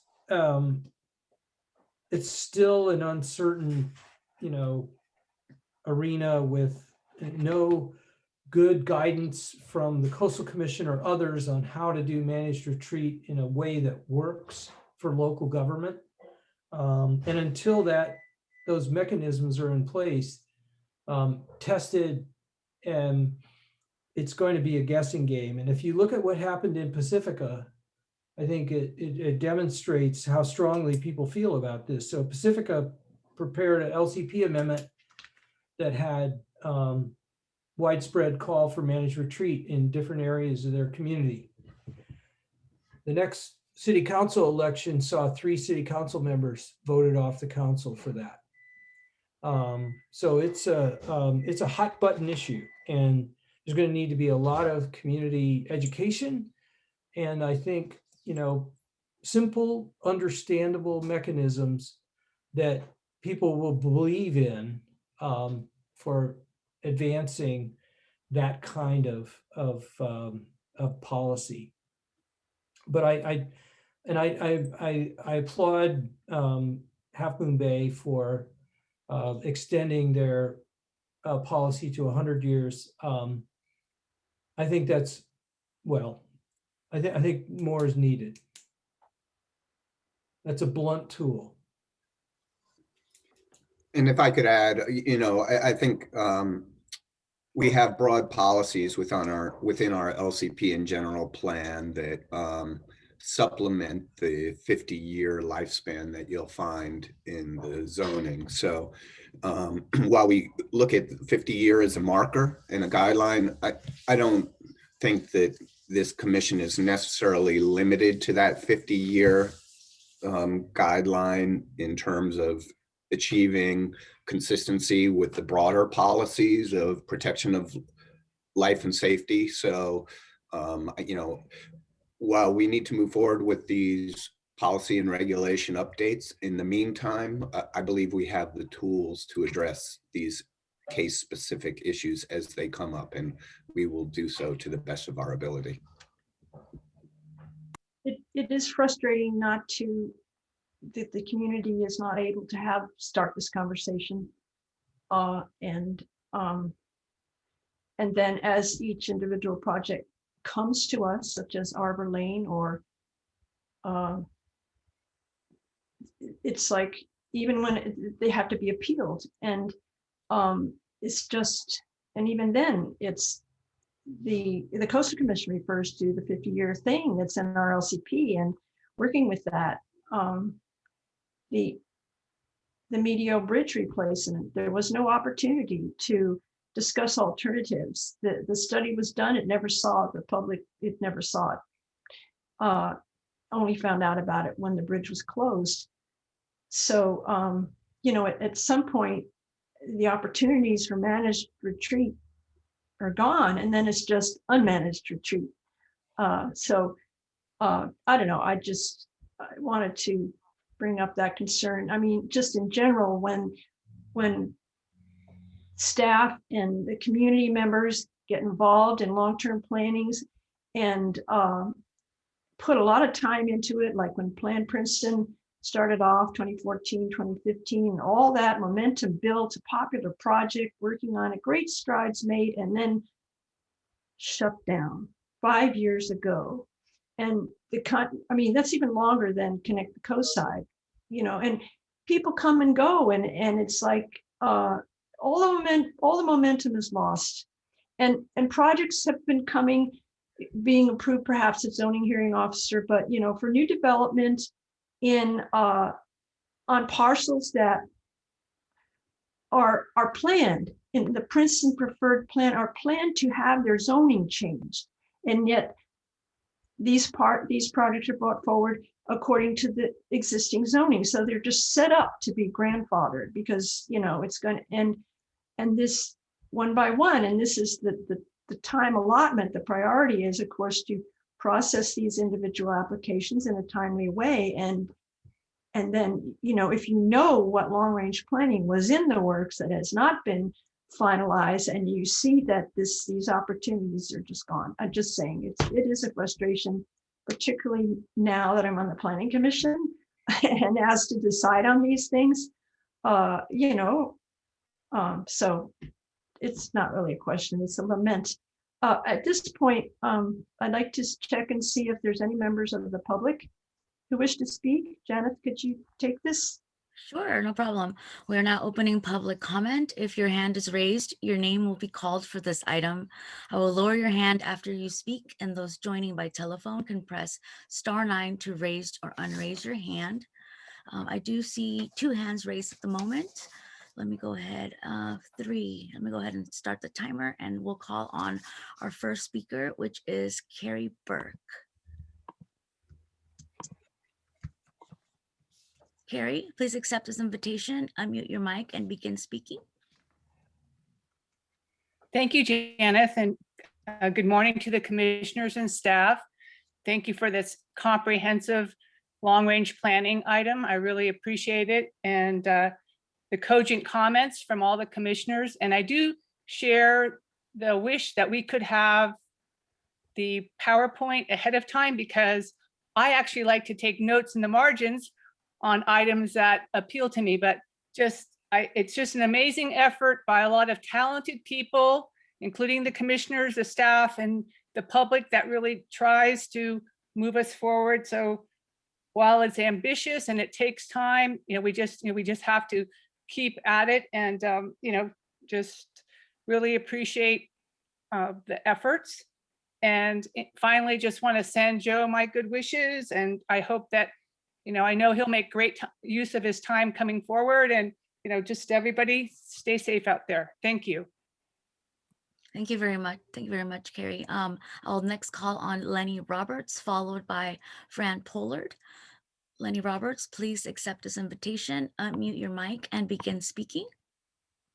Good morning, Commissioners. Lenny Roberts for Green Foothills. I really enjoyed the discussion and the presentation about the long-range planning. It's very helpful to people like me who want to kind of see where the projects that I'm concerned about lie in the overall scheme of the planning department's mandates and choices. It's a juggling act, and I can really appreciate how difficult it is to manage all these different projects. And I do also want to say, I've already emailed you, Joe, but I want to say publicly how valuable your approach and your responsiveness to the public have been for the planning department. I think you've gone out of your way to be extremely responsive and help people understand planning issues. And so we in the public, because it is the public for whom you all work, really appreciate the time and the dedication and just your valuable experience and approach to things. Well, we're going to miss that. So thank you, Joe. And I just wanted to add one thought that this has come up before in the context of grading violations many years ago, but I don't know whether it is possible or not, but for tree cutting violations, currently you are only addressing sanctions against the property owner or applicant, or if they're both the same thing.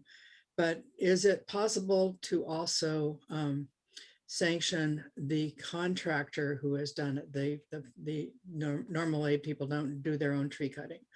So I know there are provisions in the Contractors Licensing Board for people to be reported, but I'm just wondering if there's a way for the county to actually fine the contractor. So that's something, I don't need a reply right now, but it would be good to evaluate that. Thank you.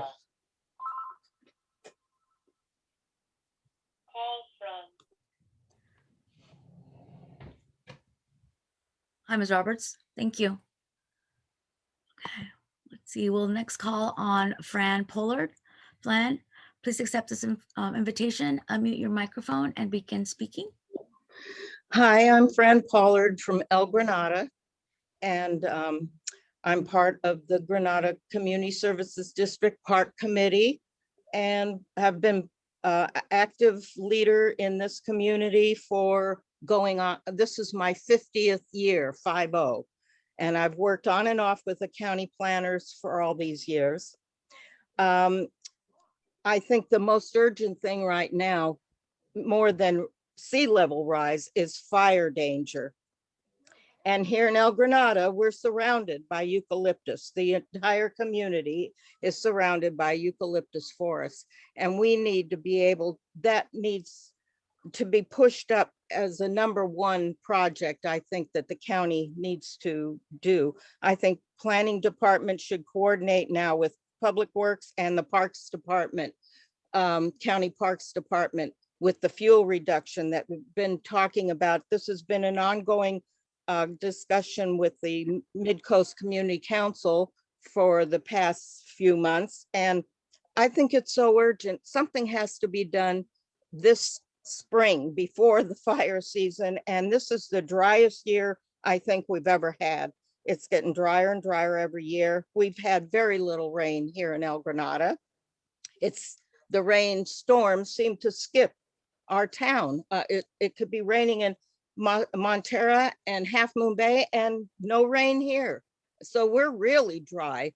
And I hope you coordinate also with CAL FIRE to do something. It's got to be a #1 attention of the county to do this fuel reduction, to talk with the community on ideas. I've talked with others. We have ideas. Please, let's coordinate things. It also includes the evacuation route. El Granata is in the center of the coast side. So the only way in and out is Highway 1. Anything happens, we're stuck.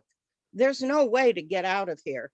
And that makes us even more desperate. So the fuel reduction needs to be on the highway, along the highway where there's trees.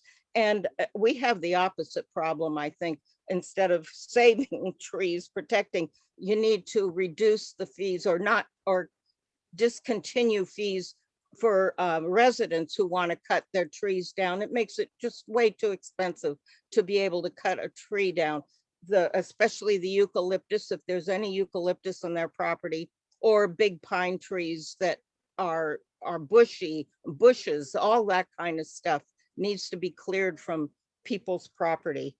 And so I think we need some relaxation of the permits over here for that purpose.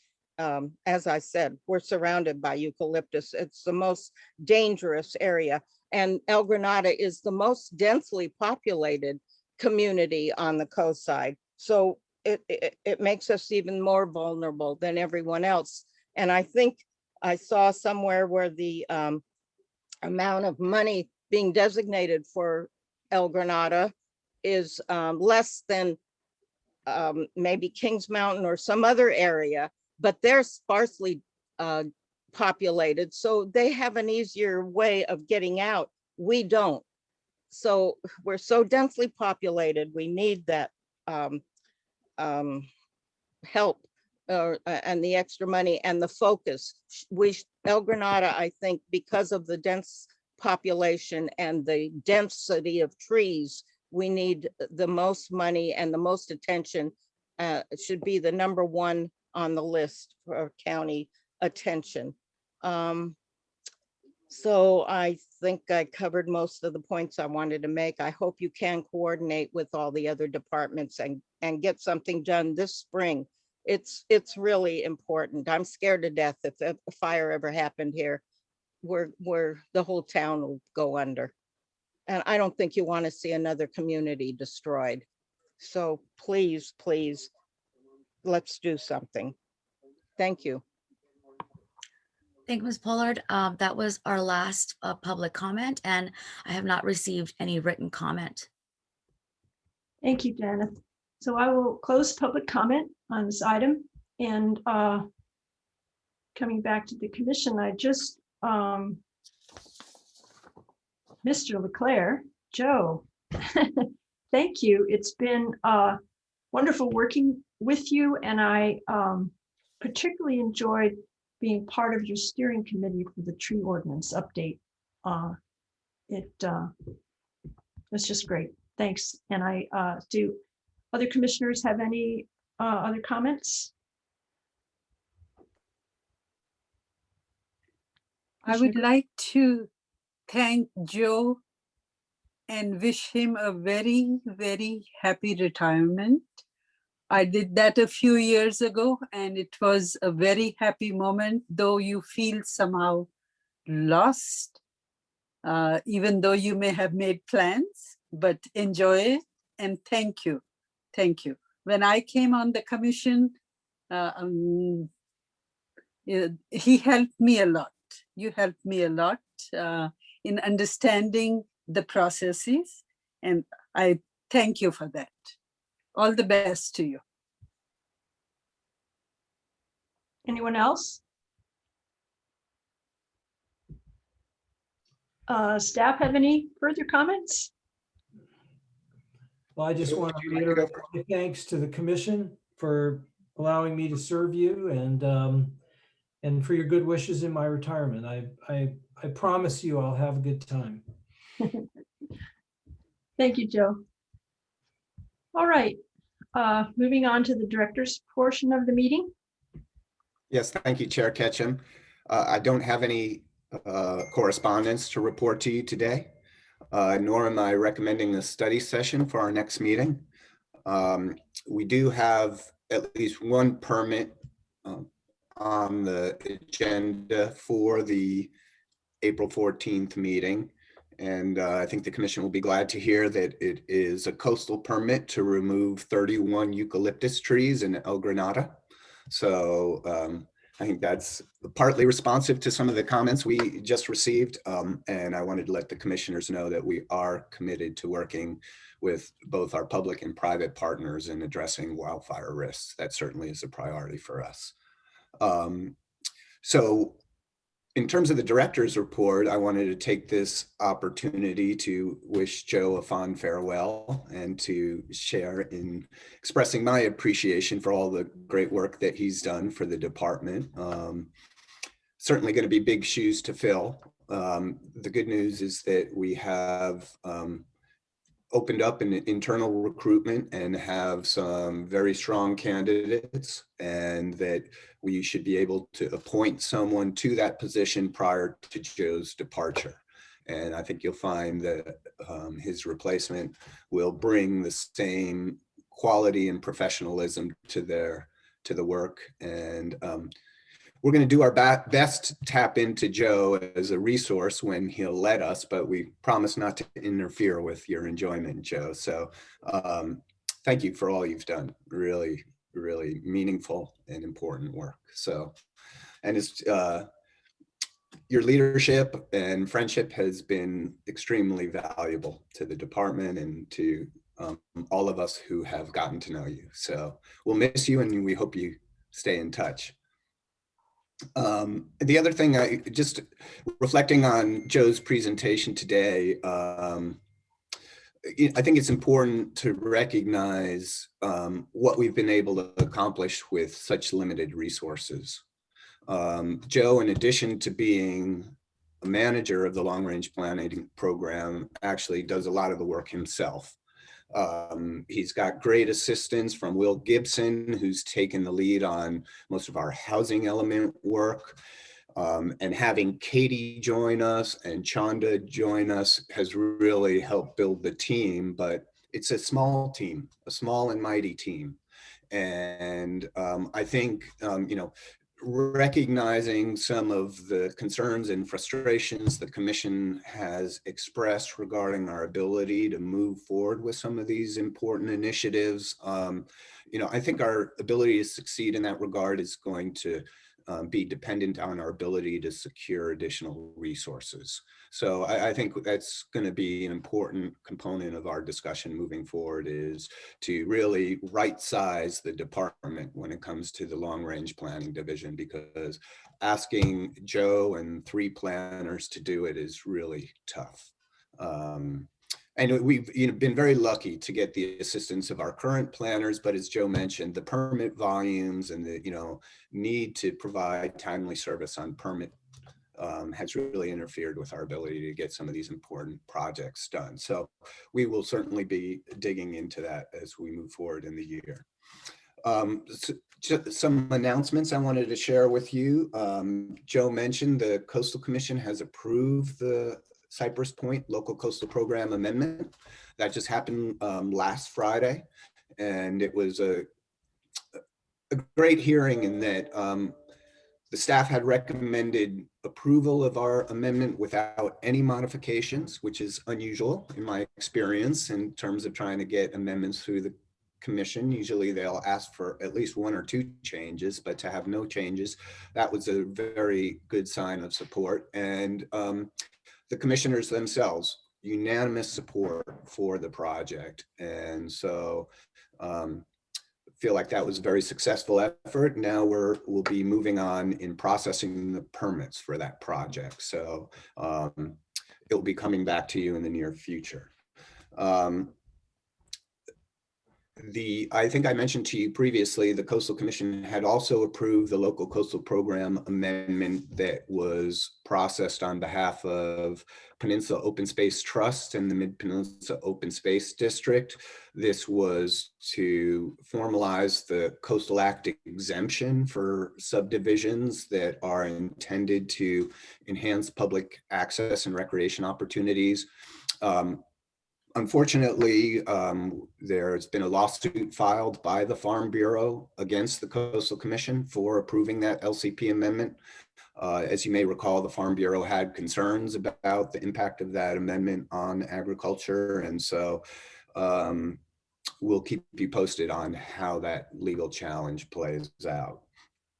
And then finally, just a heads up on upcoming Board of Supervisors meetings. The next board meeting where we'll have items on the agenda is the April 20th meeting.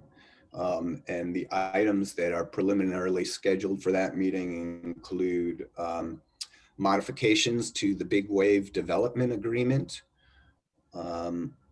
the general plan and zoning amendment for the Sequoia track that the Planning Commission previously recommended approval of. And let's see, I think there's a third item. Janeth, can you help me out? Perhaps not. At least those two coming on the 20th. And we'll have another Planning Commission meeting on the 14th. So I can update you then if there's any additional items that will be going to the board. So that concludes my report. I thank you very much for your attention today.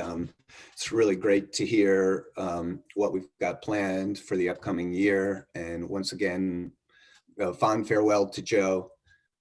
Thank you so much for all you've contributed. Thank you all. It's been an honor and a privilege. And I really appreciate your leadership and the positive tone that you set in the department, Steve, both you and Lisa. I think it really does a lot to maintain staff morale in what is a very difficult, high-paced, stressful workload situation. And I know I always felt supported, and a friend of mine once just told me recently, she joined the county as a director, that everybody at the county is very nice and that it's unique among governmental agencies, that that is sort of the character of, and I would have to agree with that the county staff as a whole is a very easy to work with group, and the decision makers, the members of the public. Sometimes we have to work through difficult conversations, but I've enjoyed my work with Lenny and others in the community, Carrie, who've really been good advisors to me in helping to shape policy proposals to bring forward to decision makers. But again, thanks for all your kind words, and I'll be available for help if I can be helpful. Thank you, Joe. Are there any commissioner comments or questions? May I? I saw Fred's hand first. Okay, go ahead. Since we brought up the tree issue from the last one, and we focused on the financial fines, that was more than, I think we should go beyond just financial. I think we should also think of suspension, because it was just sheer arrogance of taking out a tree, but willing to do it in a storm and put people at risk. There's a safety component.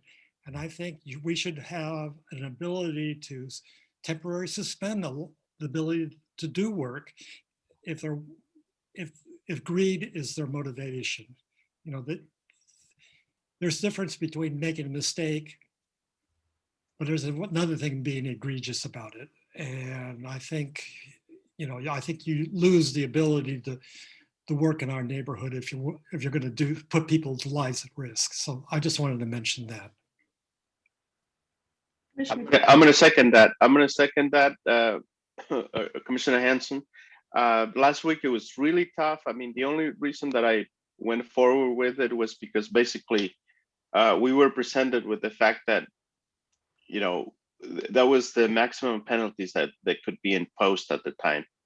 But I think that that's why we need to revisit and put stronger language into the ordinance so that this doesn't happen again.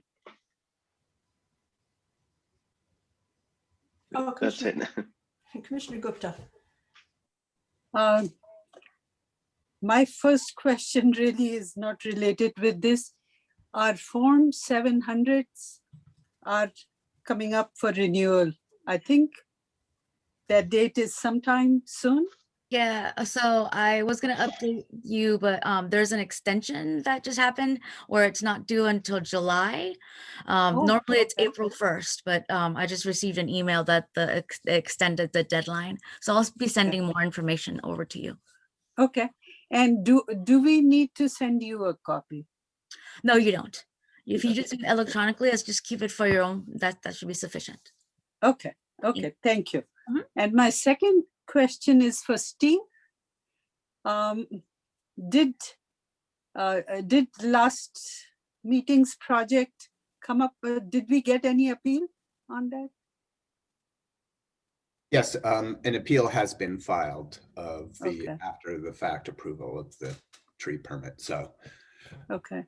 and then it reminds me, Ms. Roberts asked the question about ability to levy fines on contractors, and the update to the tree regulations that was processed in 2016, I should say, does give us the ability to find the contractors. So we've been trying to track down who actually cut the trees. So we do intend to pursue fines for the contractor as well.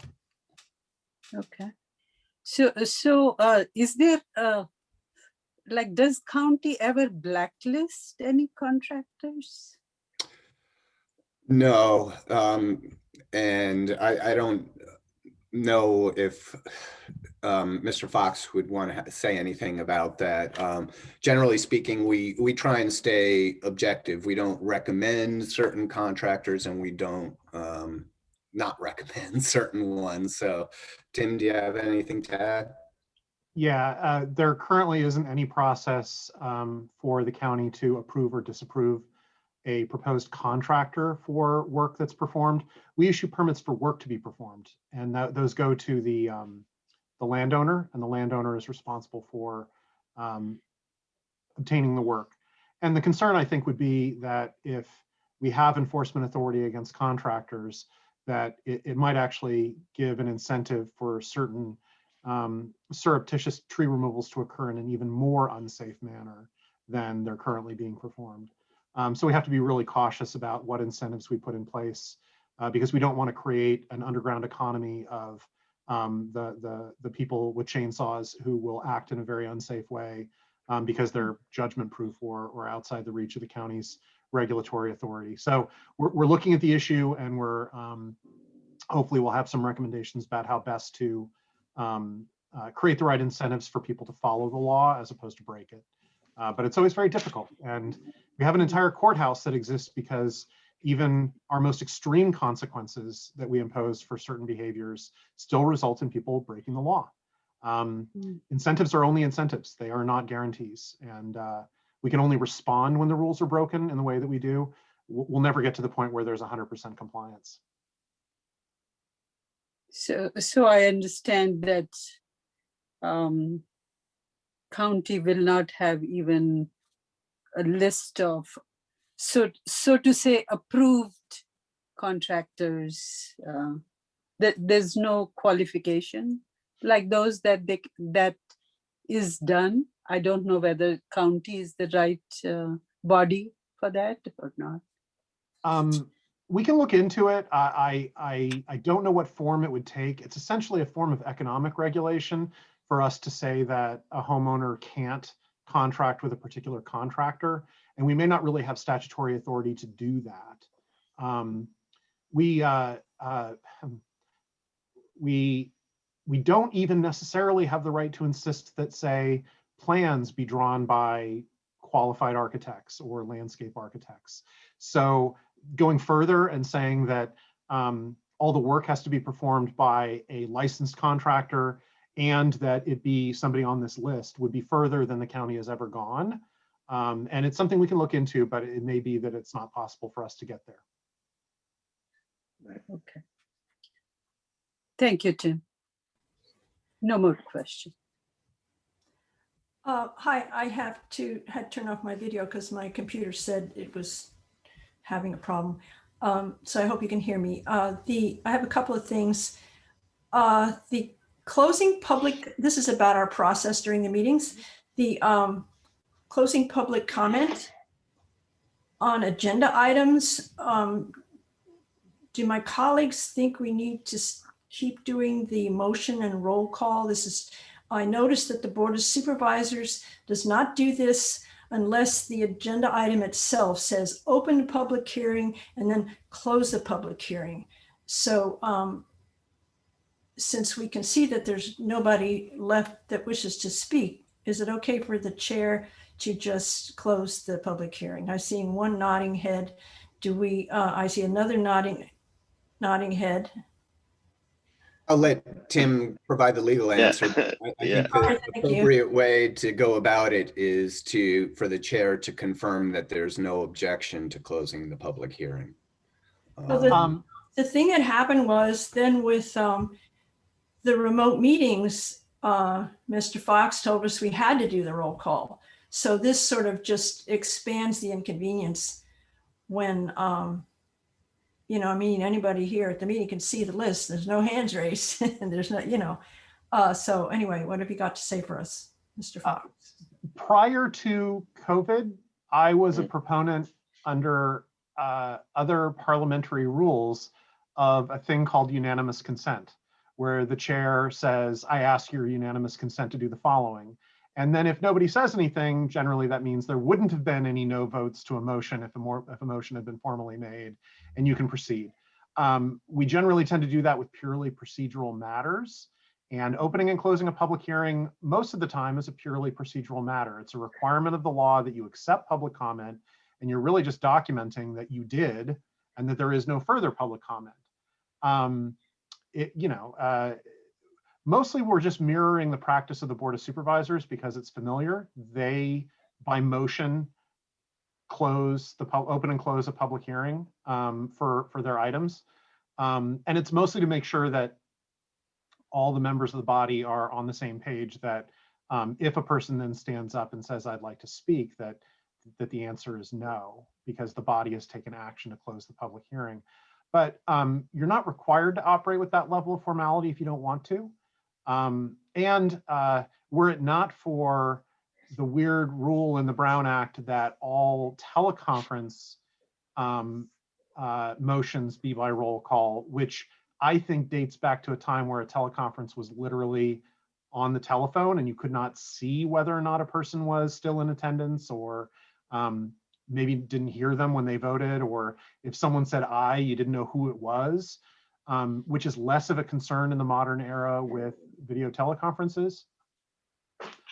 So I think there's probably some flexibility to how you open and close public hearings, including by saying, seeing no further public comment and with your unanimous consent, we'll close the public hearing. And then if everybody just sort of nods, I think it's probably okay to do that. But for actual formal motions, we do still require a roll call vote. So the question here is, do we need a formal motion? And like I say, I did observe, I looked at the minutes of the Board of Supervisors, and they had all these items where they had taken public comment. There was a list of speakers, and yet there was no motion to close the public comment. They seem to distinguish between where it's specifically labeled a public hearing. And I only saw that once where it was in the agenda item, where they then did the vote. And then on the recent Coastal Commission hearing, where we're all interested in looking at the LCP amendment, I noticed that as they whipped through their meeting, they didn't just the chair closed the public comment after each item. So, and also I think that in our, at the Planning Commission here, where it's just the five of us, and if the chair were to say, okay, I'm closing the public comment, the next opportunity, if somebody objected, they could say, no, wait a minute, there's so-and-so there, and then we could let the, it seems like there's the opportunity to fix an error. It's not a lost. So at this point, and the other thing I noticed, and as I came on as chair, I noticed that previously, when we have oral communications or public comment at the beginning of the meeting, we never had a motion or a vote on that. And then also at the end, I noticed that when it adjourned, it was just the chair just adjourned the meeting. And yet that seems inconsistent with saying, well, you have to have a motion to close it. I'm all for consistency. So, and I would like to just forego the separate motion and roll call on closing public comment on each and every item. So can we, I'm not hearing any objections. And this is not an official agenda item anyway to reach this decision. I mean, what's the penalty for not having, other than it's not the way we've done it?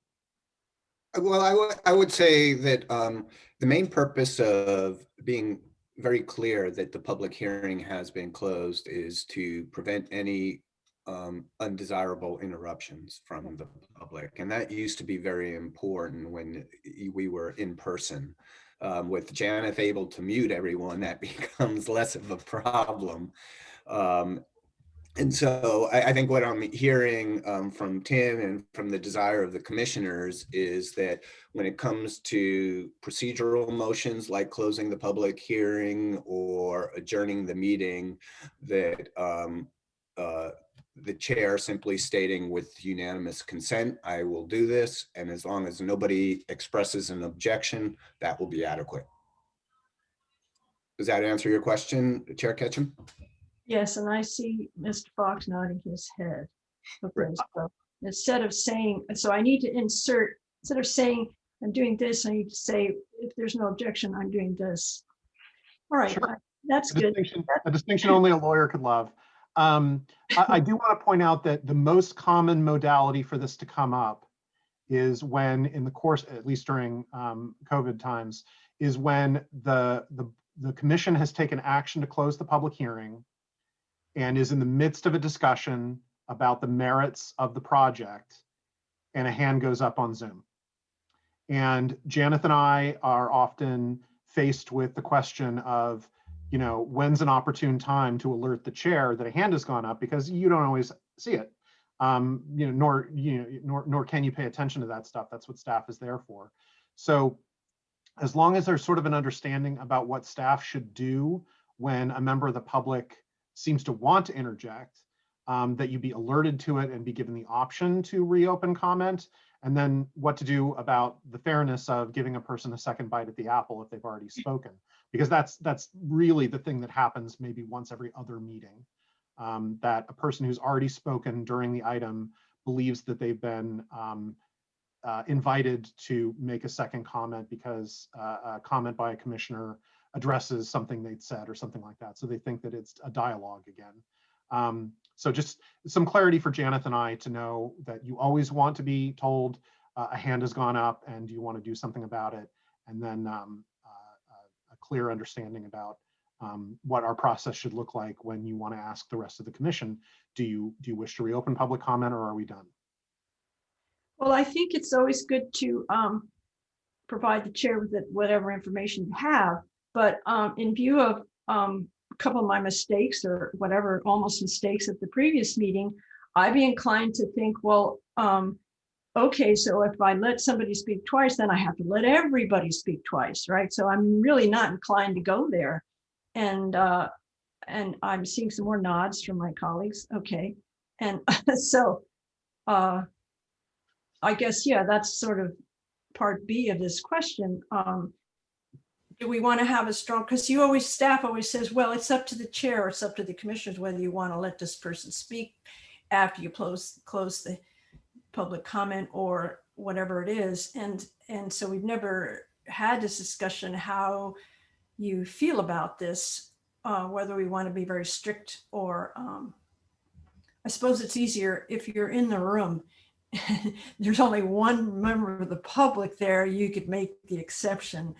But now we're not in the room. I don't know. Anybody wish to speak on this? I'll offer a suggestion, and that would be that once public comment is closed, the only reason to go back to a member of the public is because a commissioner had a question. So I think when a commissioner would like to ask a question of the applicant or anyone else who testified, then at that point it would be appropriate to give that person an opportunity to speak. But I would recommend limiting reopening the public hearing to instances where commissioners have questions to ask. I like that idea. So, so that's the policy. Unless a commissioner asks for so-and-so to come answer the question. And then if the commissioner does ask for that, does public comment have to be formally reopened, or can we just have that person answer the question? I think the answer is no. Public comment is closed. This is not public comment. This is much like when the commission has questions for staff when staff is at the podium. We're just virtually placing that person back at the podium to answer the question. And it's not a reopening of for example, the speaker could not go off on their own tangent and testify further in favor of or opposed to the project. They're there to answer the question. Yeah, that's always the danger when you ask somebody a question. Okay, so well, this is very helpful. Thank you. And I have a question for Tim. What if in that particular case, commissioner calls somebody to explain from the supportive side of the project, but then that leads to the other person trying to explain his side of the opposing side of the project? How do you handle that? The duty of the commission in administering the zoning regulations is to conduct fair hearings. And anything that crosses a line into a kind of unfairness should be analyzed pretty closely. And you can always ask me, I'll be here. However, we do somewhat engage in the fiction of believing that there really aren't proponents and opponents of projects. They're merely members of the public who have points to raise. Because nearly every opponent to a project is saying something along the lines of, I'm not opposed to something being built here, I just think it should be changed or it should be different. So we don't really think in a way of, you know, this side gets to say a thing and then this other side gets to say a thing. All members of the public and their input is kind of treated as coming from the same place, which is an interested public that wants its zoning regulations administered fairly. So if for example, a person in response to a question by a commissioner said something about another person in the room who spoke during public comment, like, well, you heard from so-and-so that, blah, blah, blah, it would be up to the commission and the chair to sort of get a feel for whether or not fairness dictates getting clarification from the person that said that thing. But the answer is not always that you have to give the, you know, that it's like a tennis match where it goes back and forth over a net. It doesn't. It's about everybody together coming to some collective understanding, even if they don't come to a collective agreement. Okay. In my mind, it's always gathering information to make a good decision. You know, sometimes their points doesn't add anything, you know, that there is no value to have a back and forth. okay. I have another request, or I don't know, it's another thing to say. Could we have an up-to-date county planning services staff chart? I know this is just asking you one more thing to do, but it's like, I always appreciate it when you introduce new staff, but if you just sort of, we don't see people for a while and then we hear, well, there's been people who've left, and you think, well, it would be nice to know. So if that could be done, whether it's posted or just for us or whatever, I'd appreciate it. So anything else from anybody? Once again, best of luck to you, Joe. And if there are no objections, the meeting is adjourned. Thanks, everybody.